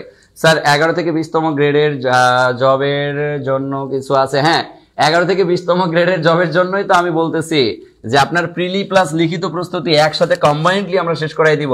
এই 10 থেকে 20তম গ্রেড বা 11 থেকে 20তম গ্রেড, ওই 11 থেকে 20তম গ্রেড যাকে বলে 10 থেকে 20তম গ্রেড তাকেই বলে। ওই 11 থেকে 20তম গ্রেড আর 10 থেকে 20তম গ্রেড একই জিনিস। কথা বুঝতে পারছেন? এটার প্রিলি প্লাস লিখিত প্রস্তুতি আমরা একসাথে শেষ করাই দিব এবং আমাদের যে হাইলাইটস, এই হাইলাইটসে আপনি প্রিলি প্লাস লিখিত বেজি কি পাবেন? প্রস্তুতি একসাথে কমপ্লিট করতে পারবেন ইনশাআল্লাহ। স্যার আপনাদের 2023 সালের হাইলাইটস গুলো অনেক গুছানো, পড়তে ভালো লাগে। হ্যাঁ, 2023 সালের থেকেও 2024 সালের হাইলাইটস দেখলে আরো চুমা খাবেন 10 বার। অর্থাৎ হাইলাইটস দেখার পর হাইলাইটস থেকে যখন অনেক বেশি কমন পড়বে পরীক্ষার হলেই দেখা যাবে যে ওই প্রশ্নের মধ্যে মানে 10 বার চুমা খাবেন, আর ওই চুমাগুলো মনে মনে আমাদের কি বলবো মানে গালে এসে লেগে যাবে। কথা বুঝতে পারছেন? এত সুন্দরভাবে গুছাইছে এবং এত অ্যামেজিং হয়েছে। আপনারা মনে হয় দেখেছেন, আমি গত পরশুদিন যে সেমিনারটা নিয়েছিলাম, সেমিনারে কিন্তু আমি হাইলাইটস গুলো দেখিয়েছিলাম যে কত সুন্দর করে টাইপ ভিত্তিক ভাবে এবং 2024 সাল 2023 সালের কোশ্চেন ইন করে সাজানো হয়েছে। হাইলাইটসে কোন কোন সাবজেক্টের? স্যার হাইলাইট 4টা সাবজেক্টের ভাইয়া। 11 থেকে 20 গ্রেডের জন্য আমাদের যে বাংলা, ইংরেজি, জিকে, দেখেন আপনি 4টা সাবজেক্টেরই পূর্ণাঙ্গ হাইলাইটস পাবেন। বাংলা প্লাস ইংরেজি, ইংরেজি প্লাস ম্যাথ প্লাস জিকে, অর্থাৎ এই 4টা সাবজেক্টেরই হাইলাইটস কিন্তু আপনি পেয়ে যাবেন ইনশাআল্লাহ। সন্ধ্যায় নতুন ব্যাচ কবে শুরু করবেন? স্যার সন্ধ্যার ব্যাচটা একদম নতুনই ভাইয়া, 3 থেকে 4টা করে ক্লাস হয়ে গেছে। 3 থেকে 4টা ক্লাস, এটা তো আপনি চাইলে একটু রেকর্ড করতে পারেন, অথবা সকালের ব্যাচ থেকে আপনি রেকর্ড করে নিয়ে রেগুলার করে নিয়ে আপনি হচ্ছে 7টার ব্যাচে আপনি রেগুলারিটি মেনটেন করতে পারেন, কোনো সমস্যা নেই। স্যার হাইলাইটস গুলোর অপেক্ষায় আছি ইনশাআল্লাহ। হাইলাইটস গুলো পাওয়ার পর মন প্রাণ সব জুড়ে যাবে। 11 থেকে 20 গ্রেডের জন্য কত টাকা পেইড করতে হবে? আজকে আমাদের অফার চলতেছে রানী বিশ্বাস আপু, অফারে হচ্ছে আপনি 1800 টাকায় ভর্তি হতে পারবেন। এই 1800 টাকার মধ্যেই আপনি হচ্ছে আমাদের প্রিলি প্লাস লিখিত বেজ যে হাইলাইটস 1000 টাকা সমমূল্যের হাইলাইটসও আপনি কিন্তু পেয়ে যাবেন, এবং এটাকে আমরা কুরিয়ার করে আপনাকে পাঠিয়ে দিব। এই কুরিয়ারের চার্জ পর্যন্ত আপনাকে দেওয়া লাগবে না। এই 1800 টাকার মধ্যেই আপনি বই পাবেন প্লাস কোর্স পাবেন। কথা কি বুঝতে পারছেন? স্যার 15 তারিখ থেকে 7টায় নতুন ব্যাচ শুরু করবেন? না না, 15 তারিখ থেকে সকালে ব্যাচ রান হবে, তবে আমরা আরো একটা নতুন ব্যাচ দিব বেশ কিছুদিন পরে, তবে ওটা এখন না ভাইয়া, কারণ আগে আমাদের এই দুইটা ব্যাচ অলরেডি হচ্ছে। আমাদের এই যে সন্ধ্যা 7টার যে ব্যাচটা, এটাই অ্যারাউন্ড প্রায় 1500 এর মতো স্টুডেন্ট কিন্তু আমাদের ভর্তি হয়ে গেছে। দেখেন জব মেডিসিনে এত বেশি স্টুডেন্ট কেন ভর্তি হয় বলেন তো? শুধুমাত্র আপনাদের রেফারেন্সে একজন স্টুডেন্ট 5 জন 7 জন 10 জন স্টুডেন্ট ভর্তি করানোর রেকর্ড আছে। এই যে 1500 প্লাস স্টুডেন্ট ভর্তি হয়ে গেছে, এই স্টুডেন্টগুলো কোত্থেকে আসছে বলেন? আপনারাই প্রেফার করছেন, যার কারণেই কিন্তু আমাদের এই স্টুডেন্টগুলো ভর্তি হয়েছে। এই সন্ধ্যা 7টার ব্যাচে যারা যুক্ত হয়েছেন নতুন যারা, তারা খুব ভালোভাবে জানেন যে আমাদের এই ব্যাচে অ্যারাউন্ড প্রায় 1400 এর মতো স্টুডেন্ট কিন্তু এখন এন্ট্রি, অর্থাৎ 1400 স্টুডেন্ট 1500 স্টুডেন্ট একসাথে আমরা আমাদের কোর্সটা কন্টিনিউ করতেছে। স্যার প্রাইমারি ইয়ার কি নিউ ব্যাচ চালু হয়েছে? হ্যাঁ, প্রাইমারি ইয়ার একদম অ্যাডভান্স ব্যাচ চালু হয়েছে ভাইয়া। ওই নিউ যে অ্যাডভান্স ব্যাচ চালু হয়েছে ওটার কোর্স ফি হচ্ছে ভাইয়া 2200 টাকা, কারণ এই 2200 টাকার মধ্যে আপনি হচ্ছে 1000 টাকা সমমূল্যের প্রাইমারির হাইলাইটস পেয়ে যাবেন, এবং নিবন্ধনেরও একদম নতুন ব্যাচ চালু হয়েছে, এটাও অ্যাডভান্স নতুন ব্যাচ রান হয়েছে, এটারও কোর্স ফি হচ্ছে ভাইয়া 2200 টাকা, আপনি চাইলে ভর্তি হতে পারবেন। স্যার কালকে কি অফার চলবে? না, আজকেই ভর্তি হয়ে যান। রাত 12টার মধ্যে আমাদের দেখা গেল 300 ফলোয়ার হয়ে গেলে কিন্তু আমাদের অফারটা শেষ হয়ে যাবে, কারণ আমাদের পেজে 299 ফলোয়ার সামথিং হয়ে আছে, অর্থাৎ 900 এর ঘরে আছে, আর 100 বা 150 ফলোয়ার লাগে। 100 বা 150 ফলোয়ার হয়ে গেলে আমাদের হচ্ছে 300 ফলোয়ার হয়ে যাবে আলহামদুলিল্লাহ। প্রাইমারি কোর্সে ভর্তি ছিলাম, এখন আমার জন্য কোনো রেফার আছে কিনা বা অফার আছে কিনা? আচ্ছা, প্রাইমারি কোর্সে ভর্তি থাকলে আপনি যদি 10 থেকে 20তম গ্রেড বা 11 থেকে 20তম গ্রেডের এই কোর্স করতে চান, তাহলে আপনার জন্য ভাইয়া কোর্স ফি হচ্ছে মাত্র 1620 টাকা, 1650 টাকা, সরি 1650 টাকা। এই 1650 টাকায় আপনি কি করতে পারবেন? ভর্তি হতে পারবেন। যেহেতু আমাদের এক্স স্টুডেন্ট, আপনি এক্স স্টুডেন্টের জন্য আমাদের এই অফার আছে। আবার যারা নতুন কোনো কারণে তারা যখন পরবর্তী কোনো কোর্স এনরোল করতে চাবেন, সেক্ষেত্রে আপনারা অফার পাবেন, টেনশন নাই। স্যার আসসালামু আলাইকুম, আমি 2 মাস হলো চাকরি পেয়েছি ভূমি অফিসে। মাশাআল্লাহ, কলিজার ভাই একজন অলরেডি চাকরি পেয়ে গেছেন। এরকম হর হামেশাই প্রতিনিয়তই কিন্তু আমাদের এখান থেকে চাকরি পাচ্ছেন, কারণ আমাদের যে পরিমাণ স্টুডেন্ট, আমাদের পেইড বেসে অ্যারাউন্ড প্রায় 33 থেকে 34 হাজার স্টুডেন্ট। এই যে 33 হাজার স্টুডেন্ট অনবরত আমাদের কাছ থেকে সার্ভিস নিচ্ছেন, এই স্টুডেন্টগুলোর কোনো না কোনো ভাবে অটোমেটেড প্রতিনিয়তই কিন্তু কেউ না কেউ জবের একটা কি পাচ্ছে, মানে সুসংবাদ পাচ্ছে। এটাই আমাদের কাছে সবচেয়ে বড় অনুপ্রেরণা। ধন্যবাদ কলিজার ভাই, চাকরি পাওয়ার পরে এই যে কৃতজ্ঞতা স্বীকার করলেন। স্যার অনলাইনে, আচ্ছা স্যার অফলাইনে কি থাকা খাওয়ার সুবিধা আছে? না ভাইয়া, অফলাইনে থাকা খাওয়া আপনার, আপনি চাইলে আমাদের সাথে অফলাইনে যুক্ত হতে পারবেন, এতে করে আপনি লাইব্রেরি ইউজ করতে পারবেন। কারণ আমাদের অফলাইনের যে কোর্সটা, এই 10 থেকে 20তম গ্রেডের অফলাইনের কোর্স ফি কিন্তু ভাই আমাদের হচ্ছে 4200 টাকা। 4200 টাকায় আপনি কিন্তু চাইলে কি হতে পারবেন? ভর্তি হতে পারবেন। এই 4200 টাকা, 4200 টাকায় আপনি হচ্ছে 3 মাস লাইব্রেরিও ইউজ করতে পারবেন এবং অফলাইনে ক্লাস করতে পারবেন। স্যার আজ ভর্তি হয়েছি, হাইলাইটস কবে পাবো? ইনশাআল্লাহ 1 সপ্তাহের মধ্যে আপনার বাসায় পৌঁছে যাবে ইনশাআল্লাহ, টেনশন নাই। যেহেতু আজকে প্রেসে গেছে, হয়তো বা 2 দিন সময় লাগবে, 3 দিন সময় লাগবে আমাদের হাতে আসতে, এরপর কুরিয়ারে যাইতে যতক্ষণ সময় লাগবে ইনশাআল্লাহ। স্যার লিখিত ব্যাচে নিবন্ধনে ভর্তি হওয়া যাবে? না স্যার, লিখিত ব্যাচে নিবন্ধনে ভর্তি হওয়া যাবে। কোন সাবজেক্টে ভর্তি হতে চাচ্ছেন ভর্তি হতে পারবেন। ভর্তি হওয়ার জন্য জাস্ট এই নাম্বারে যোগাযোগ করেন। 1500 টাকা আমাদের কোর্স ফি। লিখিত কোর্সগুলোর কোর্স ফি হচ্ছে ভাই মাত্র 1500 টাকা আমাদের। কথা বুঝতে পারছেন? আর কারো কোনো কোশ্চেন আছে? আর কারো কোনো কোশ্চেন থাকলে সে কোশ্চেন করতে পারেন। আর কারো কোনো কোশ্চেন? নুরউদ্দিন ভাইয়ের আমি অলরেডি কোশ্চেনের উত্তর দিয়ে দিয়েছি। আর কারো কোনো কোশ্চেন?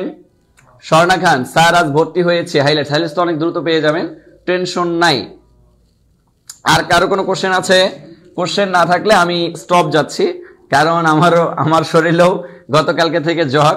নাসির স্যার তো জ্বর নিয়ে দৌড়াচ্ছে। এই যে হাইলাইটস, সেই কি বলবো, বাংলা বাজারে গিয়েছেন, বাংলা বাজারে গিয়ে হাইলাইটস আপনাদের আজকে 5000 ছাপানোর জন্য দিয়েছেন। দেখেন আমরা 10 থেকে 20তম গ্রেডে অলরেডি 5000 হাইলাইটস ছাপাইতে দিছি। এই 5000 হাইলাইটসে আমাদের অ্যারাউন্ড প্রায় কস্টিং চলে আসছে কত? 10 লাখ প্লাস। কিসের 10 লাখ? কত জানি বললো, প্রায় 14-15 লাখ টাকার মতো খরচ চলে আসছে আমাদের। 14 থেকে 15 লাখ টাকা শুধু আমাদের বইয়ের কস্টিং যাচ্ছে। কথা বুঝতে পারছেন? আপনারা হয়তো ভাবতেছেন হায় হায়, আপনারা দেখেন কি পরিমাণ কাগজের দাম বাড়ছে, আকাশচুম্বী কাগজের দাম। এই কাগজ কিনতে গিয়ে মনে করেন মাথা গরম হয়ে যাচ্ছে। স্যার নিবন্ধনের রেজাল্ট কবে দিবে এটা বলা মুশকিল। স্যার আমি অনার্স ফার্স্ট ইয়ারে পড়ি, আমি কি এখন থেকে বিসিএস প্রিপারেশন নিব? হ্যাঁ, ভালো হবে এখন থেকেই বিসিএস প্রস্তুতি তিলে তিলে নেওয়া। আমাদের বিসিএস এর যে অ্যাডভান্স কোর্সটা আছে, অ্যাডভান্স কোর্সে ভর্তি হয়ে যান। মাত্র 4000 টাকায় ভর্তি হতে পারবেন। 4000 টাকায় আপনি পাক্কা 1 বছর সার্ভিস পাবেন। কারণ আপনি এখন থেকে তিলে তিলে প্রস্তুতি নিলে দেখা যাবে যে কোনো একটা সময় গিয়ে আপনাকে আর এই যে যাদের বয়স বেশি হয়ে গেছে তাদের মতো প্যারা নেওয়া লাগবে না বা পেরেশানি নেওয়া লাগবে না। আপনি ফার্স্ট টাইম জবটা পেয়ে যাবেন ইনশাআল্লাহ। ফার্স্ট টাইমে আপনি অ্যাডমিন ক্যাডার বা পুলিশ ক্যাডার বা যে কোনো একটা ক্যাডার হইতে পারবেন। লিখিত ব্যাচের জন্য কোনো বই কি ফ্রি দেওয়া হবে? লিখিত বলতে কি? নিবন্ধন লিখিত।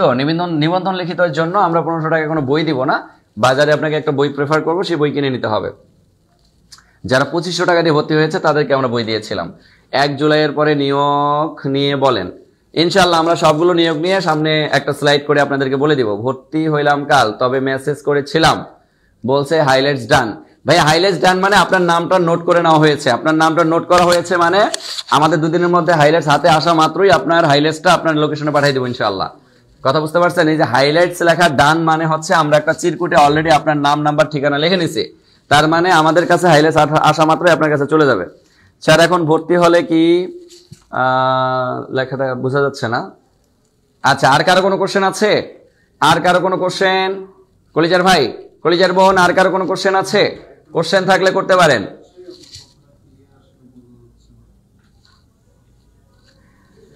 ওকে, তাইলে ভাইয়া আমি বলবো যে হতাশ না হয়ে, নিরাশ না হয়ে ভর্তি হয়ে যান। অফারে ভর্তি হয়ে যান, যেহেতু অফার আছে। স্যার এখন ভর্তি হইলে সকাল 9টার ক্লাস করা যাবে? হ্যাঁ, 9টার ক্লাস করতে পারবেন ইনশাআল্লাহ। যারা পুরাতন হাইলাইটস পেয়েছিল তারা নতুনগুলো কিভাবে পাবে? নতুনগুলো পাওয়ার জন্য আমাদের যেটা নিট কস্টিং এটা আপনারা দিয়ে নিতে পারবেন। কারণ আপনাকে তো আমরা 2বার হাইলাইটস দিতে পারবো না। কারণ পুরাতন হাইলাইটস থেকেও যে আপনি কমন পাবেন না এমন না। পুরাতন হাইলাইটস আমাদের অনেক অ্যামেজিং। হয়তো এখানে আমরা 24-এর কোশ্চেন অ্যাড করছি, 23-এর কোশ্চেন অ্যাড করছি এবং আরো অনেক বেশি এক্সক্লুসিভ করছি। এটা তো বোঝাই যায় যে ডে বাই ডে প্রত্যেকটা জিনিসকে অনেক বেশি কি করা হয়, ইনক্রিজ করা হয় বা ভালো করা হয়। সেটাই আমরা করেছি, আর কিছু না। আচ্ছা স্যার 35 হবে তো? ইনশাআল্লাহ 35-এর পক্ষে আছে আমরা, টেনশন নাই। বিসিএস এর ব্যাচে ভর্তি হতে চাই? হ্যাঁ, বিসিএস এর ব্যাচে ভর্তি হতে পারবেন। মাত্র 4000 টাকায় আপনি পাক্কা 1 বছর সার্ভিস নিতে পারবেন এবং এই 4000 টাকার মধ্যে আপনি 2000 টাকার অ্যারাউন্ড শুধু হাইলাইটসই পাবেন। 2000 টাকার শুধু লেকচার শিট পেয়ে যাবেন ইনশাআল্লাহ। হ্যাঁ, এখন 1800 টাকা সেন্ড করবেন, কোনো সমস্যা নেই। এই নাম্বারে 1800 টাকা সেন্ড করেন। এই নাম্বারে 1800 টাকা সেন্ড করে জাস্ট এই নাম্বারে কল করেন, আপনাকে ফুল ইনফরমেশন দিয়ে দিবে। ফুল ইনফরমেশন এখনই আপনি পেয়ে যাবেন। নিবন্ধনের সিলেবাস এবার পুরোটা তো পরিবর্তিত হয়েছে। এখন বাজারে গাইড কিনে লাভ হবে? হ্যাঁ, নতুন আপডেট বই চলে এসেছে। বেশ কিছু পাবলিকেশনের নতুন আপডেট বই চলে এসেছে। নিবন্ধন লিখিত এর ক্লাস বুঝি নেই। ক্লাস তো হয়, রেগুলারই তো ক্লাস হয়, রুটিন অনুযায়ী তো ক্লাস হচ্ছেই। নতুন হাইলাইটসের জন্য ভাইয়া, নতুন হাইলাইটসের জন্য আগে আমাদের হাইলাইটসের কস্টিংটা আসুক আমাদের হাতে, আমরা বলে দেবো ইনশাআল্লাহ সিক্রেট গ্রুপে। স্যার 15 তারিখ। আচ্ছা, আর কার কোনো কোশ্চেন? ভর্তি ব্যতীত হাইলাইটস আমরা দেই না। ভর্তির বাইরের স্টুডেন্ট আমাদের কাছ থেকে হাইলাইটস পায় না ভাইয়া। যারা ভর্তিকৃত স্টুডেন্ট কেবল তারাই হাইলাইটস পায়। যারা ভর্তিকৃত স্টুডেন্ট শুধুমাত্র তারাই হাইলাইটস পায়। এবং আমাদের একটা কন্ডিশন হচ্ছে, আমাদের কোর্স এনরোল করার পর আমাদের যদি প্রত্যেকটা হাইলাইটস এবং প্রত্যেকটা ক্লাস কোনো স্টুডেন্ট করেন এবং যদি নিয়মিত পড়াশোনা করার পরেও যদি কোনো কারণে তার চাকরি মিস যায়, সেক্ষেত্রে আমরা কিন্তু টাকা রিফান্ড দেওয়ার একটা গ্যারান্টি রাখি। কেন? কারণ কেউ যদি বুকে হাত দিয়ে বলে যে ভাইয়া আমি সকাল 9টা থেকে রাত 9টা পর্যন্ত পড়াশোনা করব, প্রত্যেকটা লাইভ ক্লাস করব এবং প্রত্যেকটা হাইলাইটস A to Z শেষ করব, ভাই আপনাকে আমি গ্যারান্টি দিচ্ছি আপনি 6 মাসের মধ্যে একটা সফলতা দেখবেন 10 থেকে 20তম গ্রেডের। আর যদি বিসিএস ড্রিম হয়, আপনি যদি পাক্কা 1 বছর পড়েন, সকাল 9টা থেকে রাত 9টা পর্যন্ত, মাঝখানে খাওয়া দাওয়া বা আদার্স এক্সেট্রা সবকিছু মেনটেন করে, দেখবেন যে 1 বছরে আপনার বিসিএস এর সিলেবাস A to Z ওই পাশ একবারে খায়া দায়া একেবারে কি করতে পারবেন, হজম করে দিতে পারবেন। যে কোনো জব পরীক্ষায় গিয়ে আপনি কিন্তু ভালো একটা ফলাফল অর্জন করতে পারবেন। আসলে পরিশ্রম, শোনেন, মেধাবীরা হাইরে যাইতে পারে কিন্তু পরিশ্রমীরা কখনো হারে না। সৃষ্টিকর্তা দেখে যে কে কত বেশি পরিশ্রমী। যারা পরিশ্রমী তাদেরকে সৃষ্টিকর্তা সফলতা দিয়ে দেয়। কথা বুঝতে পারছেন? 10 থেকে 20তম গ্রেড কত টাকা? 10 থেকে 20তম গ্রেড আজকে অফার চলতেছে 1800 টাকা। আজকের অফারটা শেষ হয়ে গেলেই আপনি 2200 টাকায় আপনাকে ভর্তি হতে হবে। 1800 টাকার কোর্স 2200 টাকায় কিন্তু আপনাকে ভর্তি হতে হবে। স্যার আপনাদের জব মেডিসিনের ক্লাস আমার অনেক ফ্রেন্ডকে বলেছি, মাশাআল্লাহ, অমিত সাহা। হ্যাঁ, আপনাদের রেফারেন্সের কারণেই তো এখানে অনেক স্টুডেন্ট ভর্তি হয়। কলিজার ভাই, কলিজার বোন, এই যে আপনারা প্রেফার করেন দেখেই শত শত স্টুডেন্ট, এই যে আপনি শুধু দেখেন না 10 থেকে 20তম গ্রেডের কথাই বলি বা 11 থেকে 20তম গ্রেডের কোর্সেই তো আপনার আমাদের যে সন্ধ্যা 7টার ব্যাচ, এটাতে অ্যারাউন্ড 1500 স্টুডেন্ট ভর্তি অলরেডি। কেন এই 1500 স্টুডেন্ট কোথেকে আসছে ভাই? 1500 স্টুডেন্ট দিয়ে আমি একটা সমাবেশ করি, একসাথে যদি সব স্টুডেন্ট এক জায়গায় করি, তাহলে তো মানুষ বলবে যে রাজনৈতিক কোনো একটা প্রোগ্রাম করতেছি। তা আমাদের এরকম প্রত্যেকটা ব্যাচের সব মিলে স্টুডেন্ট যদি আমরা হিসাব করি, অ্যারাউন্ড 33 থেকে 34,000 স্টুডেন্ট শুধু আমাদের পেইড ব্যাচে। কোত্থেকে আসছে? আপনারা আমাদেরকে প্রেফার করেন, আমাদের সার্ভিস ভালো লাগে দেখেই আপনারা একজন বন্ধুকে আরেকজন, আরেকজনকে আরেকজন, এভাবে একজন থেকে আরেকজন, আরেকজন থেকে আরেকজনকে ছড়িয়ে দিয়েই কিন্তু আজকে জব মেডিসিন একটা ব্র্যান্ড হয়ে গেছে। এবং আমরাও চেষ্টা করব সব সময় আপনাদেরকে প্রপার সার্ভিসটা প্রোভাইড করার জন্য ইনশাআল্লাহ। খাদ্যের পরীক্ষা কবে হতে পারে? খুব শীঘ্রই হয়ে যাবে ভাইয়া, খুব শীঘ্রই হয়ে যাবে। সেক্ষেত্রে আপনি প্রস্তুতি নিতে পারেন আমাদের সাথে। 7টার ব্যাচে ভর্তি হইলে দেখা যাবে যে আপনি খুব দ্রুতই কোর্সটা সম্পন্ন করতে পারবেন। ওকে, ঠিক আছে, সবাই ভালো থাকেন, সুস্থ থাকেন। সবার সুস্থতা কামনা করে শেষ করলাম। আল্লাহ হাফেজ। আর যারা ভর্তি হবেন, আবারও বলতেছি, এই নাম্বারে বিকাশ নগদ রকেটে টাকা পাঠিয়ে জাস্ট কনফার্ম করলে হবে। 300কে ফলোয়ার উপলক্ষে অফার 1800 টাকা, আর অফার শেষ হয়ে গেলেই 2200 টাকা। সো অফার শেষ হয়ে গেলে আপনাকে 2200 টাকায় ভর্তি হতে হবে।